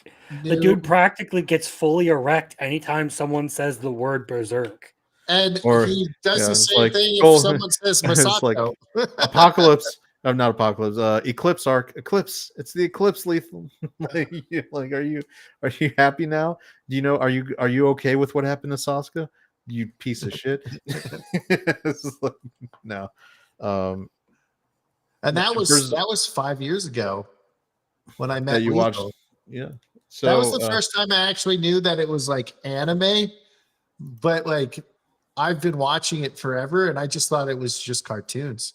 And like people used to call it Japanimation, so I didn't know like that Japanimation and anime were the same thing. So like I would be watching this stuff and I just was like, yeah, it's cartoons, man. Like I love cartoons. They're Yeah, just from Japan. for me, it was Dragon Ball Z because that was the first anime that I actually watched. yeah. So from again, I had a slightly different experience given my age and because my father was stationed in Japan. I have a picture of me as like a 3 or 4 year old in a Gundam um, roller coaster like train car type thing because in Japan they had little rides that were looked like so That I was knee deep in Japanese. We were stationed just south of Japan, just south of Tokyo in Japan, so I'm knee deep. Armed Forces Network, outside of the cartoon block that you got like on Saturday mornings, was a lot of generic television that as a kid I didn't watch. So we flipped over to the Japanese broadcast channel. So I was watching original Dragon Ball. Like now they didn't subtitle anything because it's in Japanese, but you're just a kid, so and that's where anime is really classic, right? You can follow a story from visuals really solidly and kind of get at least a decent impression of who's the good guy, who's the bad guy, and what's going on. I watched Kinnikuman, which to this day I have so much love for. Like Ultimate Muscle. You know, they brought it back. So I love we would go to the video store and rent Kinnikuman movies because they used to put them into the theaters, right? So we could watch them. They're in Japanese, no subtitles, and we watched the shit out of those videos. Like we taped them. So we could have our own copies, like where you put the little tape over the tab so you can record it. So that was my gateway, was basically being in Japan and seeing all that stuff. By the time we left, like I had friends, like we had, like when Power Rangers came over to the US, I had been watching Sentai shows for years, and that one was remaking and taking stuff from the 80s. So I was like, I was like, this is supposed to be a new show. Why are they showing reruns? This is messed up. I was like, I guess they're airing, like they're making American segments of Sentai. I would tell my friends, I was like, why is everyone so excited about Super Sentai? And they're like, what are you talking about? It was like, well, that's what this is. It's Super Sentai. When Dragon Ball Z came out, I had like I brought home with me and a unopened package of cards that were Dragon Ball Z from Japan, because I was even a collector as a kid. And I was like, we already had this. This isn't new. And people were going nuts, like, because Dragon Ball Z was huge. Goku, like all that stuff was taken over. I'm like, you guys are like 15 years behind. What's going on?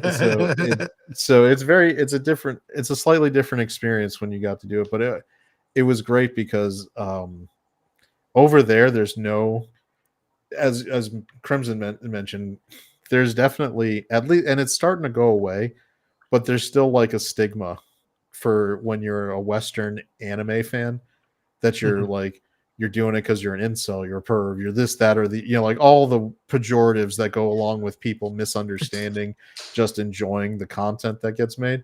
In Japan, I mean, aside from being a full-on otaku where you're just living that life, just watching anime is so mainstream that no one looks at you cross like or even says anything when you're just enjoying that.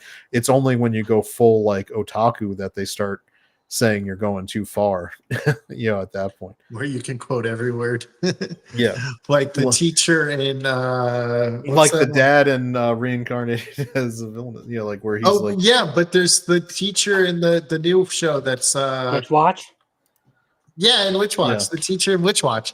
Like, that's another reason why it didn't hit, like it stayed out of my thing. It did like a whole 15 minutes of the fucking teacher and the girl. I was like, I don't give a shit about the teacher. Like, fuck off. I want to see Nico and her chaos. That's another reason why I didn't put it in my top 5. But let's go to your number 1, little Chad. That would be Evil Lord of an Intergalactic Empire. I've been enjoying the shit out of this series so far. It's been so much fun. Like I love and we're getting next level with the guide start where he's actually offering and he's getting so pissed off that he's living his best life and having a good time that he's just eating off the teacher or that sensei. Yeah, we've reached the point where he's beating the shit out of pirates, which is great. He's got now the representative from the fleet sales trying to honeypot him into buying shit, and he doesn't even want her, but he's so embarrassed by her actions that he buys shit anyway. Yeah.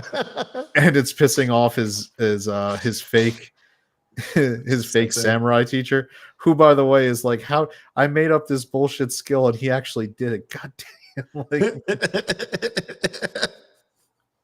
Yeah, this is really fun. This one could have been in my top as well, but like I said, 5 retards and a cat living their best life is just so great of stupidity and funness that it's like it had to beat it out. But this is goofy and fun too. It's a great show. At the time I was capable of speaking basic conversational Japanese because DoD schools, you usually, if you're in a foreign country, you're taking language and culture lessons with that, so you could do it. I could ask, "Where's the bathroom?"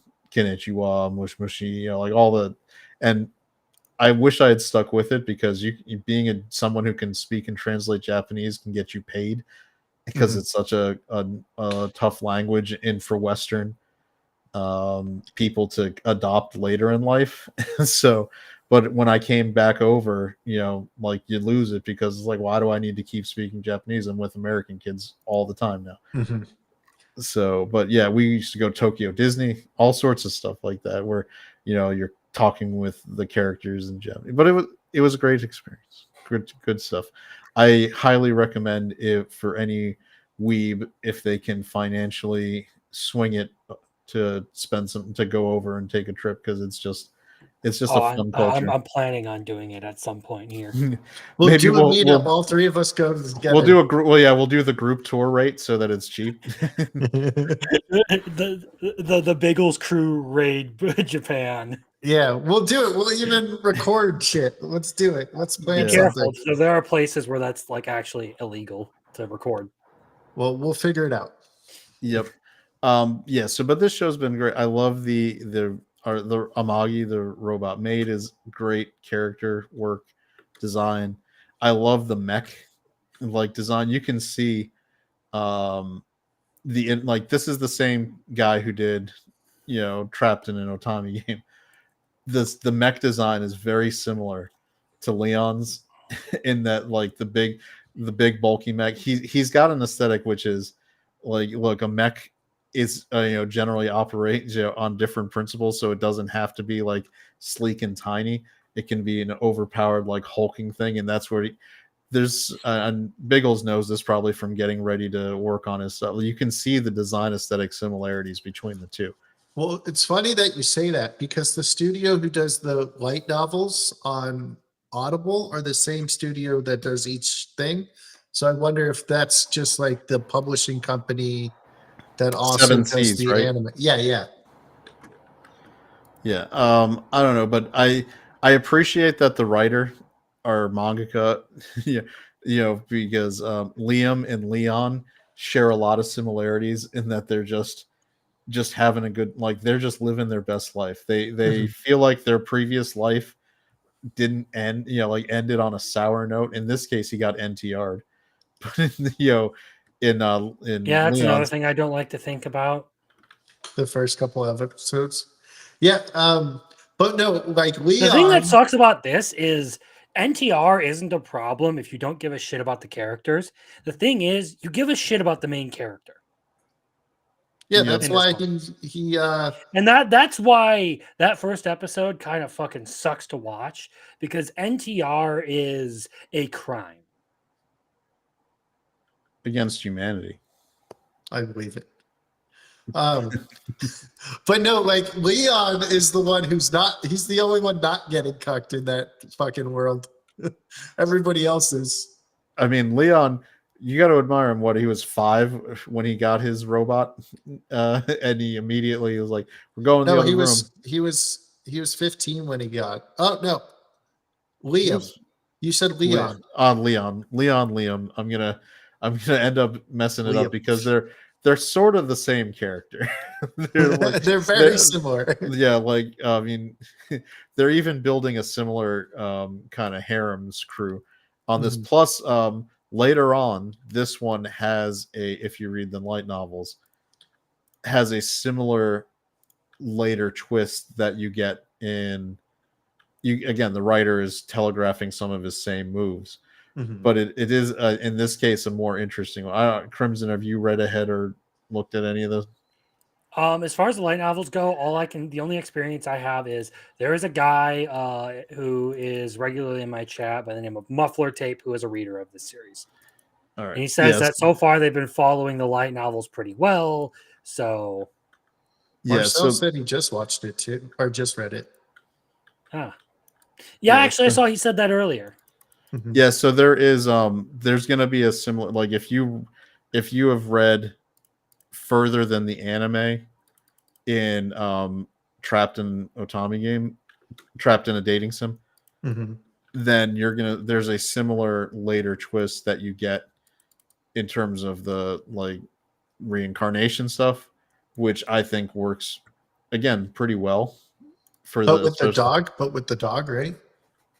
Well, the dog is the one who's guiding him, and it's basically the dog, because of his love of his master Mhm. and his loyalty, is short circuiting the guide's attempts to just, like, screw up his life left and right. Mhm. So, like, the dog is, it's like it's it's basically like the luck stat in Konosuba. It's like, yeah, it's like it's maxed out. It's, or what is it in Loner Life, where the Loner luck life, is it's max out. Yeah. Loner Life, it's infinite. His luck stat is Yeah. infinite. Yeah. Like, that dog is constantly just giving him the break to subvert the guide every single time, to the point where the guide is, like, feeling pain from his success, which I He's like, love. It's thanks, great. God. And he's like, I do love the, like, cutbacks to the guide every time he's doing something, like, so silly, like someone's rapping. chopsticks break Mhm. when they're ready to eat, and they're, like, disappointed, and he's like, so tasty. It's like they're disappointed. As far as this anime goes, I think it has done a lot of things. The guide thing was getting boring to me up until they decided to subvert it and do the whole thing where he started taking damage from Liam's gratitude. Mhm. Like I was literally ready to start complaining about it, and then that episode that came out that Saturday, as I was prepping for my show and catching up on anime, they literally did that. I was like, okay, you know what? Good on you. You changed it up. Another point of praise for this series is the way it uses CGI in its combat sequences. I've said this pretty openly before, but I'll say it again since we're talking in depth about, like, the top 5 and what's good about them.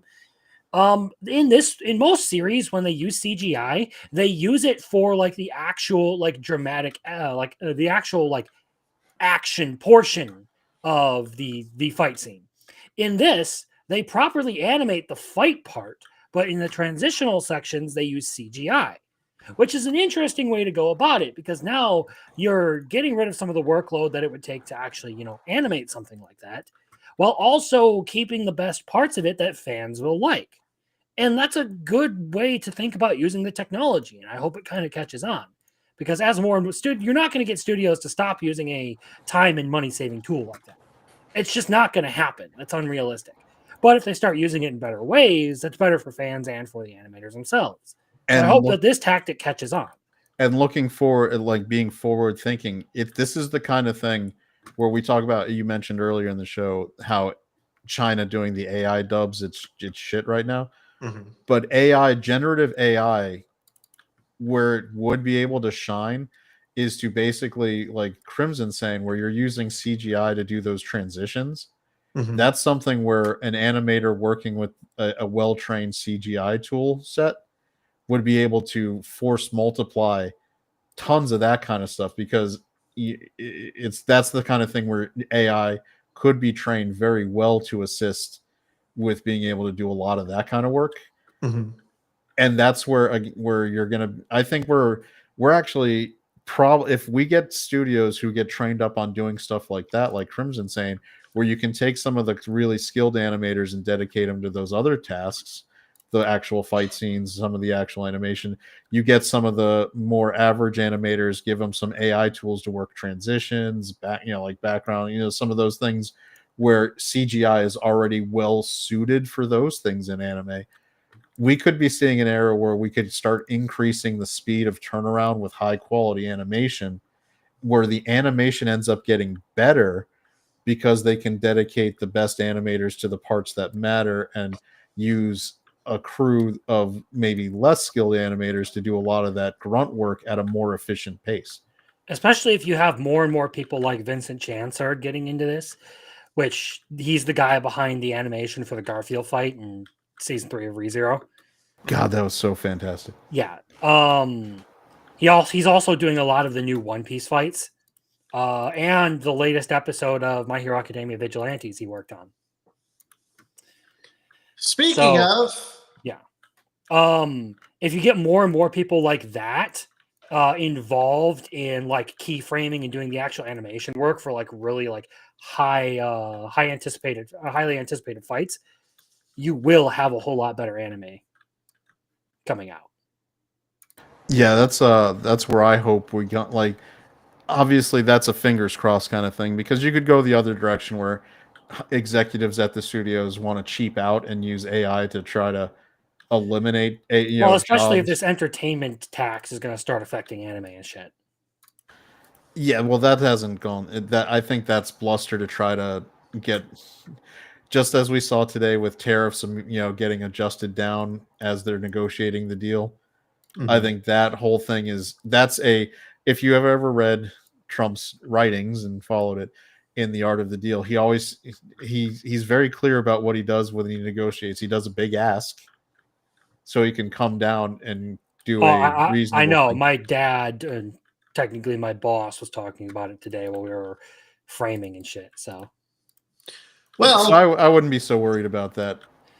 I really still want to see how it's going to be worded and how all this is going to go. I don't think it'll affect anime directly, but movies like Chainsaw Man that's coming out later this year, Demon Slayer is getting a movie. There's other people getting movies too. I forgot, but the one thing, this one is on bad, shaky legal ground, because even the National Emergency Act that allows Trump to do tariffs has a specific exemption for movies and entertainment written into the law. So if this one gets challenged in court, he's probably going to actually lose every step of the way, because that one has it, like, there's a lot of times Congress doesn't write things into laws and just says at the direction of this person or that person they can make, determine mm-hmm. whatever. This one, I guess Hollywood people must have paid their lobbyists to make sure it was in there, and it says specifically television, movies, this stuff does not count under any of the stuff that can be national emergency tariff. So I think that's why it's only been a statement and not an actual thing done. But we can go to My Hero Academia Vigilante, which is let's good. get away from the politics because I didn't mean for that to be a thing. This is my number one, and I will admit I was wrong. This is 100% a prequel because we now have the origins of Stain. So therefore, it is fully a prequel. That's another one that I called right when I saw the character. I'm like, this has got to be Stain. Yeah, as soon as I saw the blood curl, I knew who it was. But it is now a prequel.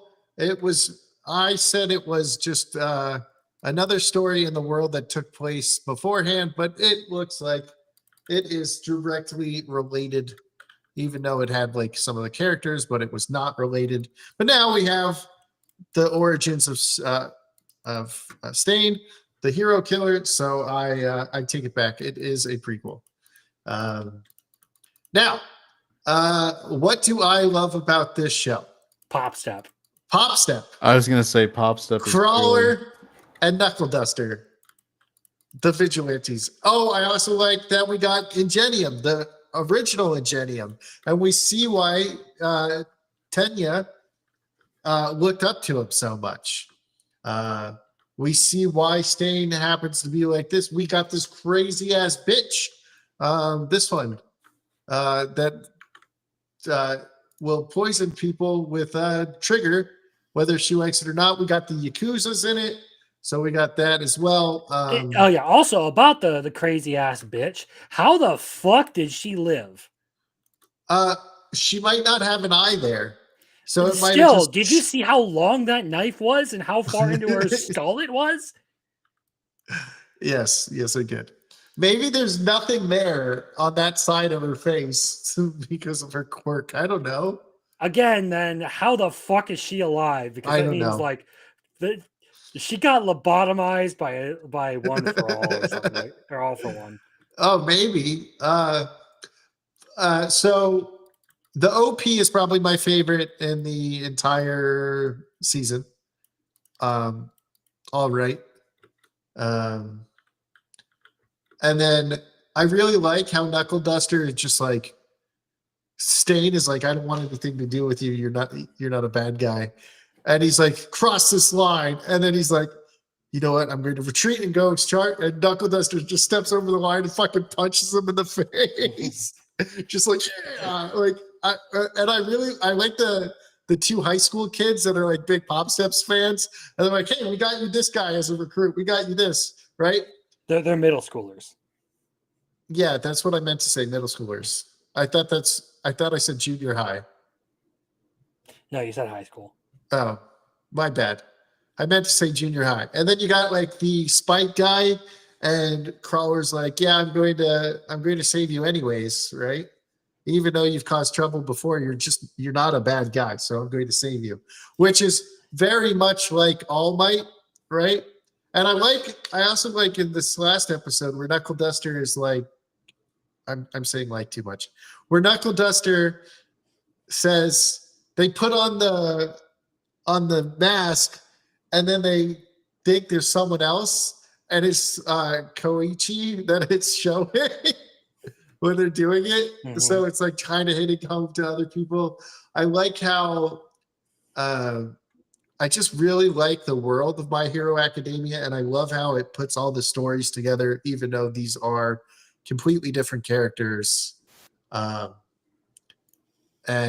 how it's more comic-y, like more comic book views. I like that it's more like street level crime fighter stuff than the original My Hero Academia. That is the part that really makes me enjoy it the most, is the fact that like they aren't doing like they're basically on the streets actually doing like crime fighting stuff rather than just going to school to be a hero, and occasionally you get some like big bad show up just to progress the plot. I also really like the part where Crawler is telling why he didn't go into the hero school, and he's just making shit up, and Popsip's like, you're an idiot, because that was her that he saved. And he's like, but it's a great story. She's like, you're dumb, and leaves. And she was like so excited because she's like, he remembered me.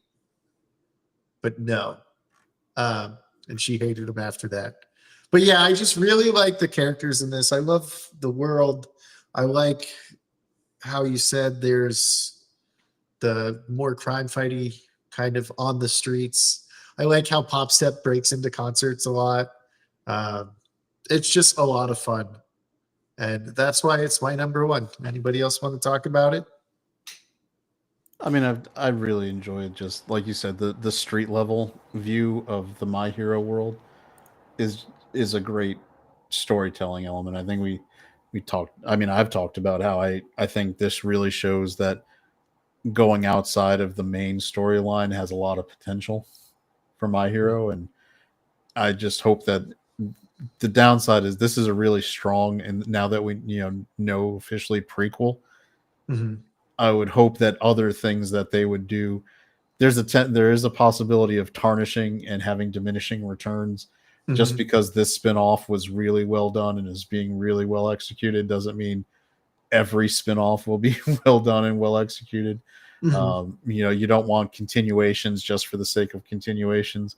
There's I believe Crimson has feelings about Naruto and having continuations for the sake of continuations. Mhm. Like the look. Now, I don't know if Vigilantes, like the manga, goes into it, but Crawler goes to America. So I wonder if maybe we could get like a Vigilantes 2, and it's Crawler in America where he's a Or sidekick. possibly Crawler goes to New York and Crawler takes on a new costume and maybe gets some kind of device where he can shoot strings out of his wrist zone And be and Spider Man? and start like swinging around New York City. I mean, No, no. he's clearly a Spider-Man style. Like, No, Spider Man is the tape guy in the original My Hero. I don't. I'm There's a lot of Spider-Man inspiration in Horikoshi's works because that was literally his inspiration for creating My Hero Academia in the first place. Well, yeah. So I I think like it. I'd love to see street level like New York City or America in the My Hero world, where everybody's got quirks. I mean, we haven't really touched. We've seen glimpses very fleetingly in the movie where they, I think, go to the tech guy's place. Mhm. I guess that technically U.S. or where they It were was at. an island off of, David Shields, Yeah, I believe, yeah, he's they're in US, there. but it's like an island off. yeah. It's not in America. So and we saw and Hawaii. yeah, No, and I don't think it's Hawaii. we got Stars and Stripes like flying in on like the Air Force, but we haven't really been to America. Mhm. And I think that's be a, if you're like My Hero is so popular in the US, that would be an interest. It's very fraught when you let American creators get involved with manga stuff, though. I would love to see maybe a really top shelf American team trying to work with him to Mhm. like bring a My Hero story into the American part of that universe. I Mhm. would sooner trust like indie creators who are fans of the series to do something like that than I would any sort of mainstream comic writer at this point. Yeah. I would like, not that he's available, but somebody like a Brubaker, Ed Brubaker I would trust. The list of people who I would trust to write like gets very thin based on the way comic books, because you would probably be pulling from the comic book pool. Mhm. The writers of late have been really, really bad. I would don't let Brian Michael Bendis near it. Isn't he the guy who can't draw but has a career in comics? He's a writer. Yeah, he can't Yeah. draw at all. So he is known for he did Ultimate Spider-Man when they launched it in the early O's. He did the Miles Morales. He's the creator of Miles Morales when they continued it away from the Peter Parker version in the Ultimate Universe. He's known for writing long, like within the comic book medium, having just panels full of word bubbles that just dominate the page, so you don't even see art. Like he's very verbose. But if you get, I mean, you're right. Maybe get somebody. Let people submit some story like pitches from the fan world. Let them be, vetted. Maybe select somebody and let them, and let them see what they can do. Vigilante has been so well done. It makes me okay with the idea of more spinoffs, but I'm very wary about, because we've seen where spinoffs have gone really south. Yeah, early on, there were a lot of people saying that like they should do more stories in the world of My Hero Academia. And given my experience with like spin-offs and like sequels and stuff like that, I did a whole video called The Boruto Effect about overdone sequels or like over exploited IP. And I am very, very skeptical. But when it comes to this, My Hero Vigilantes did a good job of convincing me that maybe it could be done. Maybe you could have fun in this world. I do not feel like you need to do spin-offs on existing characters. Maybe a few of them you could be good with. Like if you didn't, like my personal favorite character is Kirishima, Red Riot. If you did a whole like series just for like him as like an actual hero, I feel like you could do something really cool because I liked his personality and his powers. So Red Riot is my favorite character as well. Let's go. Fuck Bakugo, fuck Deku, Todoroki. Red Riot is Red the Riot. real hero. I met his voice actor and I was like, you're the best character in the entire show. And he said, well, thank you. And then he started doing the voice for him as he was talking to me the whole time. And stayed in character. It was great.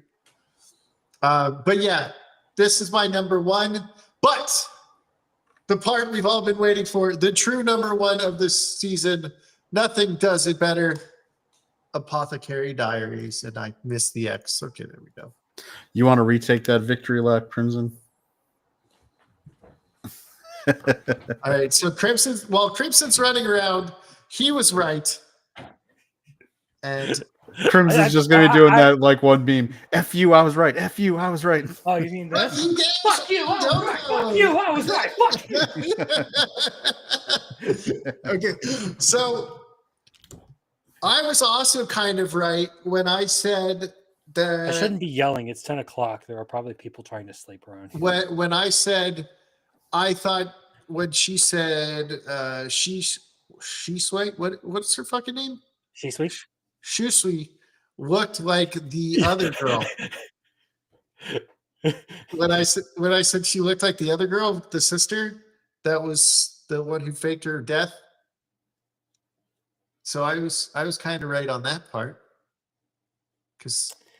Yeah, well, I mean, like the moment that they introduced Shisui, it was like, where did this chick come from? Why is she here? And why is she chasing a cat in the rear path? There's so much wrong with that. And given the experience I've had with the Apothecary Diaries, I was like, this feels like something really important. Like she's going to turn out to be a spy or something. She's way too convenient of a character.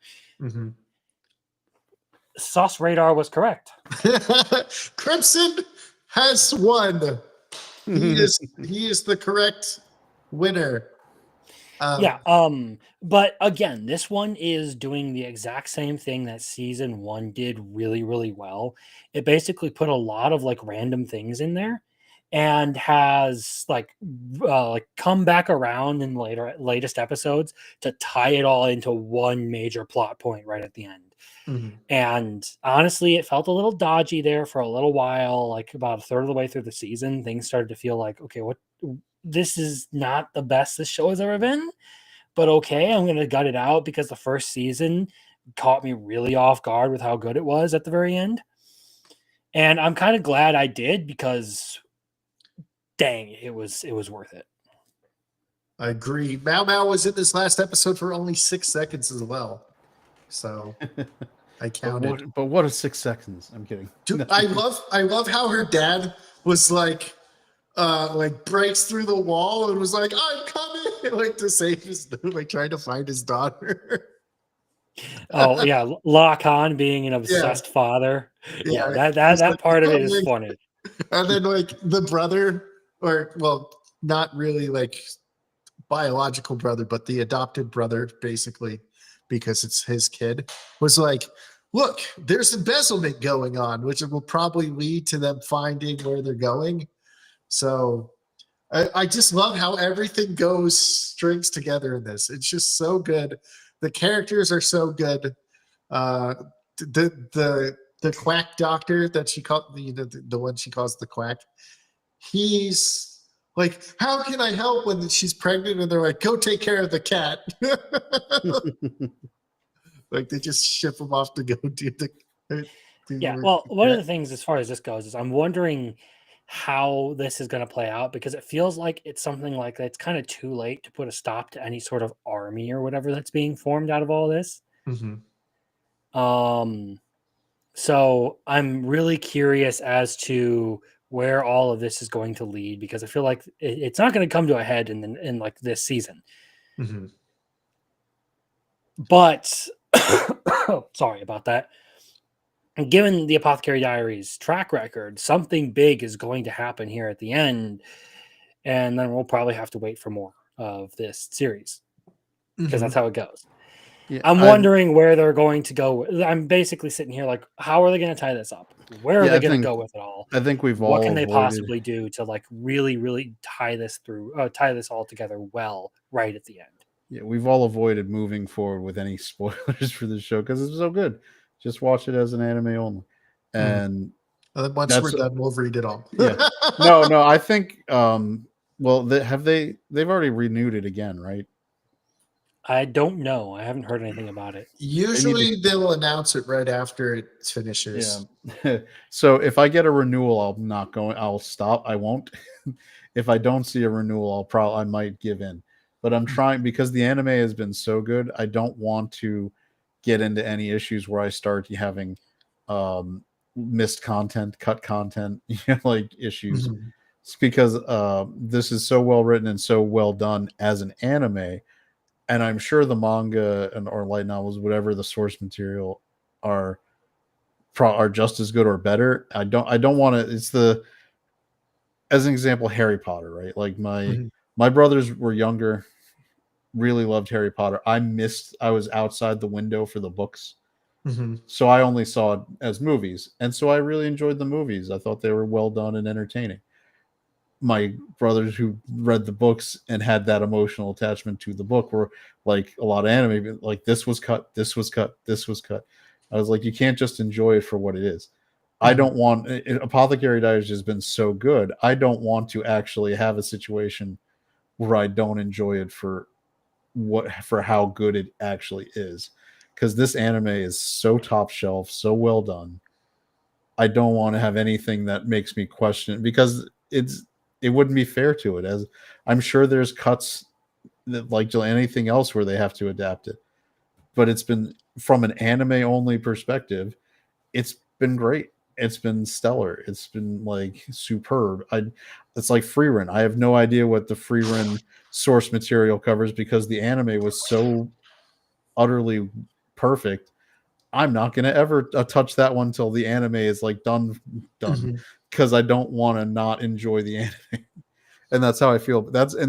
So that's a long way of saying the highest praise I can give to an anime is that it's done so well and it's going so well. I don't want to touch the source material because I want to just enjoy the anime as is. So I was really enjoying Kaiju number 8, and I was like, no, I need more. So I read everything that was out. It was like 10 volumes at the time. I read all 10 volumes in like 2 days, and I was like, I don't do this. And then like Black Clover, I have stopped. Like I have the mangas afterwards, but I have stopped where Black Clover ended, because I was like, I need to watch what's all the way up in here. So it's like My Hero, I have read up to the final, or to where we left off. So it's like there's some animes I'll read all the way up to where we are, and I'm just like, I can't go forward, right? I have to be where we are. But there's some that are like so good that I'm like, no, I need to know what happens next. Like Kaiju #8, I have all the side stories. I have all the mangas that are out. Goblin Slayer, I have like the 5 spin-offs. I have everything. And I'm like, I need to read these like crack, you know. But these one like Apothecary Diaries, I have read up to the first season in the manga. That's it. Because I don't want to spoil anything. Yeah, this is how mystery should be. You get a bunch of random things that are entertaining in and of themselves, and then you tie them all together with one big end of season plot point that makes you look back and realize, oh shit, how did I not realize all of these things were connected? What do we think about the concubine? Do we think she left with the caravan? You haven't. You know what? I won't spoil that for you. I won't give you my thoughts on it because well, that would ruin she's things. she's not. Little Chad chuckling makes me think that he's of the same mind as me. I mean, I'm That not trying to we've ruin been things for around Biggles her either. for a very, very long time. Well, she's gone, right? It's Yes. one of her ladies in waiting. She's not there anymore. Yes, so that's why I'm asking. Do you think she left when she went with the concubines, or do you think she's dead? Oh no, she's alive. Okay. Yeah, I mean, now I know I'm definitely probably on the same page as Crimson, and we don't. And if we say it, it's going to totally ruin it because Biggles is clearly not on this page. Biggles is firing every neuron in his brain to try to figure this out. Wait, is she the? She's not the sister, is she? No, she Sway's sister or whatever. That's the lady from the other one. No, I don't know. she is not Sweet Ray. Is she with them? I don't know. I gotta rewatch everything. I need the dub so I can. I need the dub to catch up. Is so she with them? Yes, I think that part is pretty obvious. Okay. Come on, Biggles.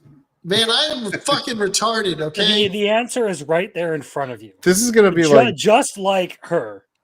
I'm gonna pull a clip from The Usual Suspects when he realizes all the story parts that he was getting when he drops the coffee mug. That's gonna be Biggles' face when he gets the reveal. It literally Kaiser Soze, yes. Biggles gonna get Kaiser Soze'd by Apothecary Diaries. So we definitely are on the same page then. So basically, when I'm watching this, if I miss something during the sub, I usually pick it up during the dub because I have to focus so much on reading the dialogue that I miss so much shit on the screen. Back when she was in a barbershop quartet in Skokie, Illinois, she definitely no, I'm kidding. That was a Usual Suspects. I figured that's what you were talking about. No, it's nothing that's been said, Biggles. It's just given the information that has been generically presented to you. You can form an opinion on it. We don't really know for sure, but I'm fairly convinced I know what's going on here. Okay. And I'm pointing to my nose because I'm on the nose. That's where I think me and Crimson are on this one. All right. Well, in 2 weeks I'll get the dub version of it and I'll probably figure it out. Fingers crossed. Fingers crossed. I mean, if from a directing standpoint, everything they've done with this has like really played into like disguising who they are. And if not for a conversation with someone else, I wouldn't have actually like started to think about this. But I don't know if it was last week or this week, I had a chat in the Discord about the Apothecary Diaries, and it basically led to this. I was like, you know what? I'm pretty convinced about this. I hadn't thought about this. I was right about a lot of things about this character, but I hadn't thought about this. Okay. Well, I might have to go back all the way to the tea party where the father and the what's it called? But I do think her family might be responsible for the Fifi or whatever the fuck the gun is called. What is it called? Feifa. Feifa? Yeah. Fifi. I want them The to. Fifi. I unapologetically want the dub to call it the Fifi now. The Fifi. All right. Yeah, this is the best show of this season. The fact that he's only just now suspecting that the family is involved with the Feifa, as if that wasn't like a very, very obvious thing. The Fifi. It's not my fault they're involved with the Fifi. You can rewatch the whole series if you're that slow and you still won't figure out what happened to the concubine. Concubine Lola might as well have just vanished into thin air if this is where you're at. Well, obviously she left. We learned that. Congratulations, Captain Obvious. She wasn't the. Do you think that she got Thanos snapped into like Yeah, dust? exactly. She's dust now. No, okay, so she went what Ray or whatever was the eunuch, right? That went away. Sweet Ray, yes. Yeah, right? Was the handsome eunuch that went away. But how long has she been gone? How long has the concubine been gone? Has she been gone since she came in the first day and I've just fucking retarded? Nobody particularly knows. Okay. So now they haven't mentioned how long Lolan has been away. They're just saying that as of this point, she's gone. All right, we'll see. She has left the Rear Palace. Hopefully, everything gets. Good thing this answer isn't a snake because he would have been bitten like 5 times. It's like I'm just speechless. I hate you guys. we might as well, like, we've almost spoon-fed this to him. Like, we're one step shy. All right, spoon feed it to me. Let's go. No. You need to get this one on your own, big boy. It's like tying your own shoes. You can do it. All right, I'm going to read all the comments and see if they tell me. All right. So let's think of things that happened. I think this is awesome because my memory is shit that I can't remember the little things. All right. So they're involved. Tried to kill him. She's the frog. Don't you? No. Okay. Chat, help me out. Okay. I'm not giving you more. Like Crimson has really he's walked you right up to that last step, and I don't want to. I'm not taking that last step for you. You've got to be able to do this. She disappeared probably when the caravan was there, right? Because they smell like the caravan. They used all the stuff from the caravan to disappear. There's the story about the mirror, so maybe they. I don't know. Fuck if I don't know. I give up. I don't know. I surrender. No, you're gonna have to do the work. Nope, I quit. You're gonna keep watching the show. So. I'm never going to watch the show again because you guys are mean to me. Well, that's no excuse. That sounds like a you problem, dude. That like genuinely sounds like a you problem. I've seen some of the comments Crimson gets in the chat. So I mean, mean. Well, what are we talking about? It's hurtful, man. Stop making fun of me because I'm retarded. It's brain damage, okay? It's not my fault. Biggles, much like a certain hero from Konosuba, I believe in equality. I'm not going to let you off the hook because you feel like you because I'm a woman. Because you have special needs. You're going to get treated like everybody else. No, fuck you, cause of trash. I should have the clip just ready to go where I believe in equality. I'm gonna let you do this one on your own. I can get that one. You tell me the episode, I'll get it. I just want to put a camera on him at all times, so I can see the smoke pouring off his head as he tries to figure this out by firing every one of his Finkel is 3 Ironhorn. synapses. All four Ironhorn brain is cells. Finkel. It's gonna be like Ace Ventura when it hits him. Oh no! How many episodes do I have to go back? I'm just having At a hard this time rate, there is understanding no how amount of much. episodes you could go back and not figure this out. Yeah, and figure because this I out. don't. I think She's Crimson, Jinchi. because you seem to have missed. I don't even know how to describe. Like, I don't know. What did I miss? I mean, it's there. I don't know how you missed whatever. It's fine. I'll let you figure it out. I just don't want No. Tell me what I'm missing. You just bring me to Crimson the went water over and it I'll so figure it out. like no. I might as well have slapped you in Yeah. the face with the answer. All right, go back, Crimson, and repeat what you said. I mean, you've got a mushroom imprint from how much he smacked you in the face with it. I don't know. All right, well, hit me with your dick again and tell me what's going on. Because I mean, maybe I mean, all right. Well, no, you got to do this one on your own. This is a point of personal pride now. You have to figure this out for yourself, so Crimson can't do it for you. I can't do it for you, Biggles.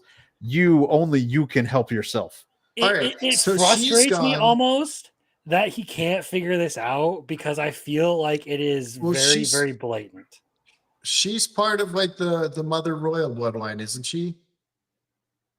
Because her father is red, brilliant, colorblind. So they're setting up a coup or whatever or something to kill like the Emperor, probably. I don't know, something. I just know she has to do with the Mother Royal. But now I feel like the way Crimson's looking at me like I'm fucking retarded. I mean, you actually are on the right track here. Yeah, okay. So who knows? I was more so watching someone put together a Minecraft villager hut with magnetic blocks. Oh, wow. Okay, thanks, guys. Yeah, so eventually we'll figure it out. Do you want Crimson to be like the Jack Nicholson meme where he's just nodding yes as you start going further along the right track, like hot? Yeah, you're getting I think hotter. so. You're getting hot. Oh, you're nuclear, Biggles. You're getting it. You're getting cold again. Getting cold. Yeah, basically. So I know they're trying to like take over, but she disappeared. But I don't know anything else. He's so confused over this. Yeah, you guys broke my brain even more. I think it doesn't help that we may have like framed this in a way he's automatically excluding the character that she's Mao Mao. No, I don't know. Wouldn't that be a twist? All of this is just Mao Mao split personalities. A shit twist, but it would be a twist nonetheless. I mean, it would be right up there with picked up in a dungeon where she's related to Shisui. Look how fucking similar they look. She's the third sister. Are you? No. Look at them. They look the same. Is he really going with all? They all look the same. Is his? I'm done. I can't. Look, they look the same. What? I give up. Tell me. Are you sure? Yes, tell me. Well, maybe they look the same because they are the same.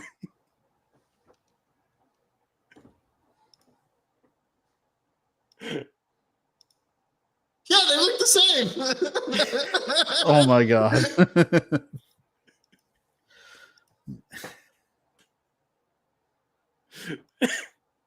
Yeah, that makes sense. Notice how she doesn't have a voice actress because she never speaks throughout the entire show. Mm-hmm. When I saw there was no voice actor, I was going to say something about it. No, that's why I say That the she was directing another has character. actually really helped set this up and keep it kind of in the background. Because if she had a voice actor, you would have been able to tell that they were the same character. Yep. They look the same. Part of me is really sad that we gave it to him, but you know, like, look, I it's was frustrating. close. I was close. Okay, Yeah. watching him try to figure this out was like watching a monkey try to fuck a football. It was painful. And I How many wanted it times over do you with. watch monkeys fuck footballs? Once as of tonight. Yeah. Okay. I get it. This is like watching a game journalist trying to solve the most simple of puzzles. how do I beat Where the it's only boss? two pieces. It's like Biggles is like, is there a skip button for the boss battle? I love that reference. Hurtful. I never skip the boss battles. I skip So, like the I puzzles. said, we literally. I think half the reason is that we talked so much about Shisui that he just automatically excluded her as an option. Correct. I thought we gave That's so why many I thought clues. it was the sister. We were giving so many clues. Like, And you were just confusing me more. Is she with them? I mean, I felt like Yes, I guess. I thought for sure when I did the usual suspects line, he would start like getting it. Like, yay. Remember Usual Suspects? You know, Kaiser Soze, he was there the entire time. Mhm. He was- I don't even know if I've seen that. That's kind of disappointing because that's a good movie. There's so many references you probably don't get in pop culture not having seen that movie. It gets referenced a lot. I don't understand 95% of the references that happen. They can be Sure. references. The greatest trick the devil ever pulled was convincing the world he didn't exist. Well, all right, new meme alert for anybody who can generate. Put Biggles' face on Captain America and Avengers. Was like, I get that reference. I get it. yeah, but I don't. We can use it the times where you randomly do. See, they look the same to me. Are you not getting that they? Are you still playing the dunce here? I was, I need that clarified, Crimson, because now I'm worried he didn't. He's like already memory hold the reveal. Which makes it even crazier that my sus radar went off on Shisui right away. Go back to click Shisui and then hit the show spoiler. Ah! There we go.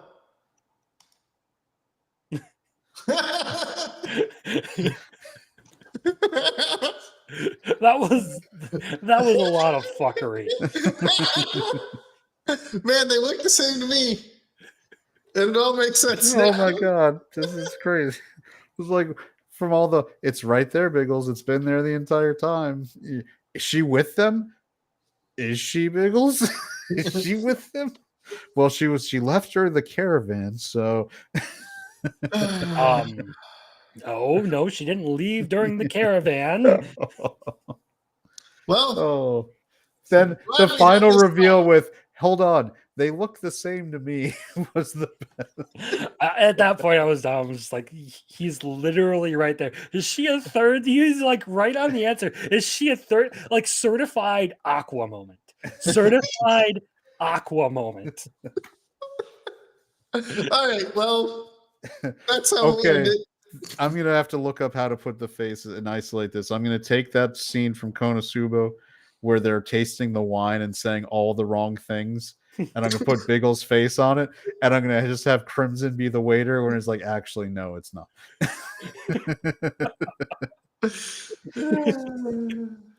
And then Aqua going, oh yes, very good, correct. Like, that's fine. All right, everyone, that's how we're ending it. Goodbye. Oh. Like hell, we're gonna believe that. A goblin lord? My ass. You're just a damn goblin. Just a disgusting little goblin.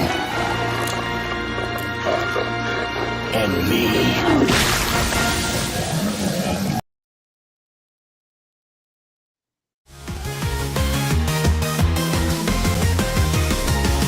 Crimson Set, it's just for the plot, but we all know it is probably not. Little chat with another slice of life. Biggles keeps talking about another villainess. And in the tropeに越されているので、私たちはそれら忘れて分析します。It's the Biggles breakdown, another anime night, fighting all the shows and the plots. It's time for the Biggles breakdown.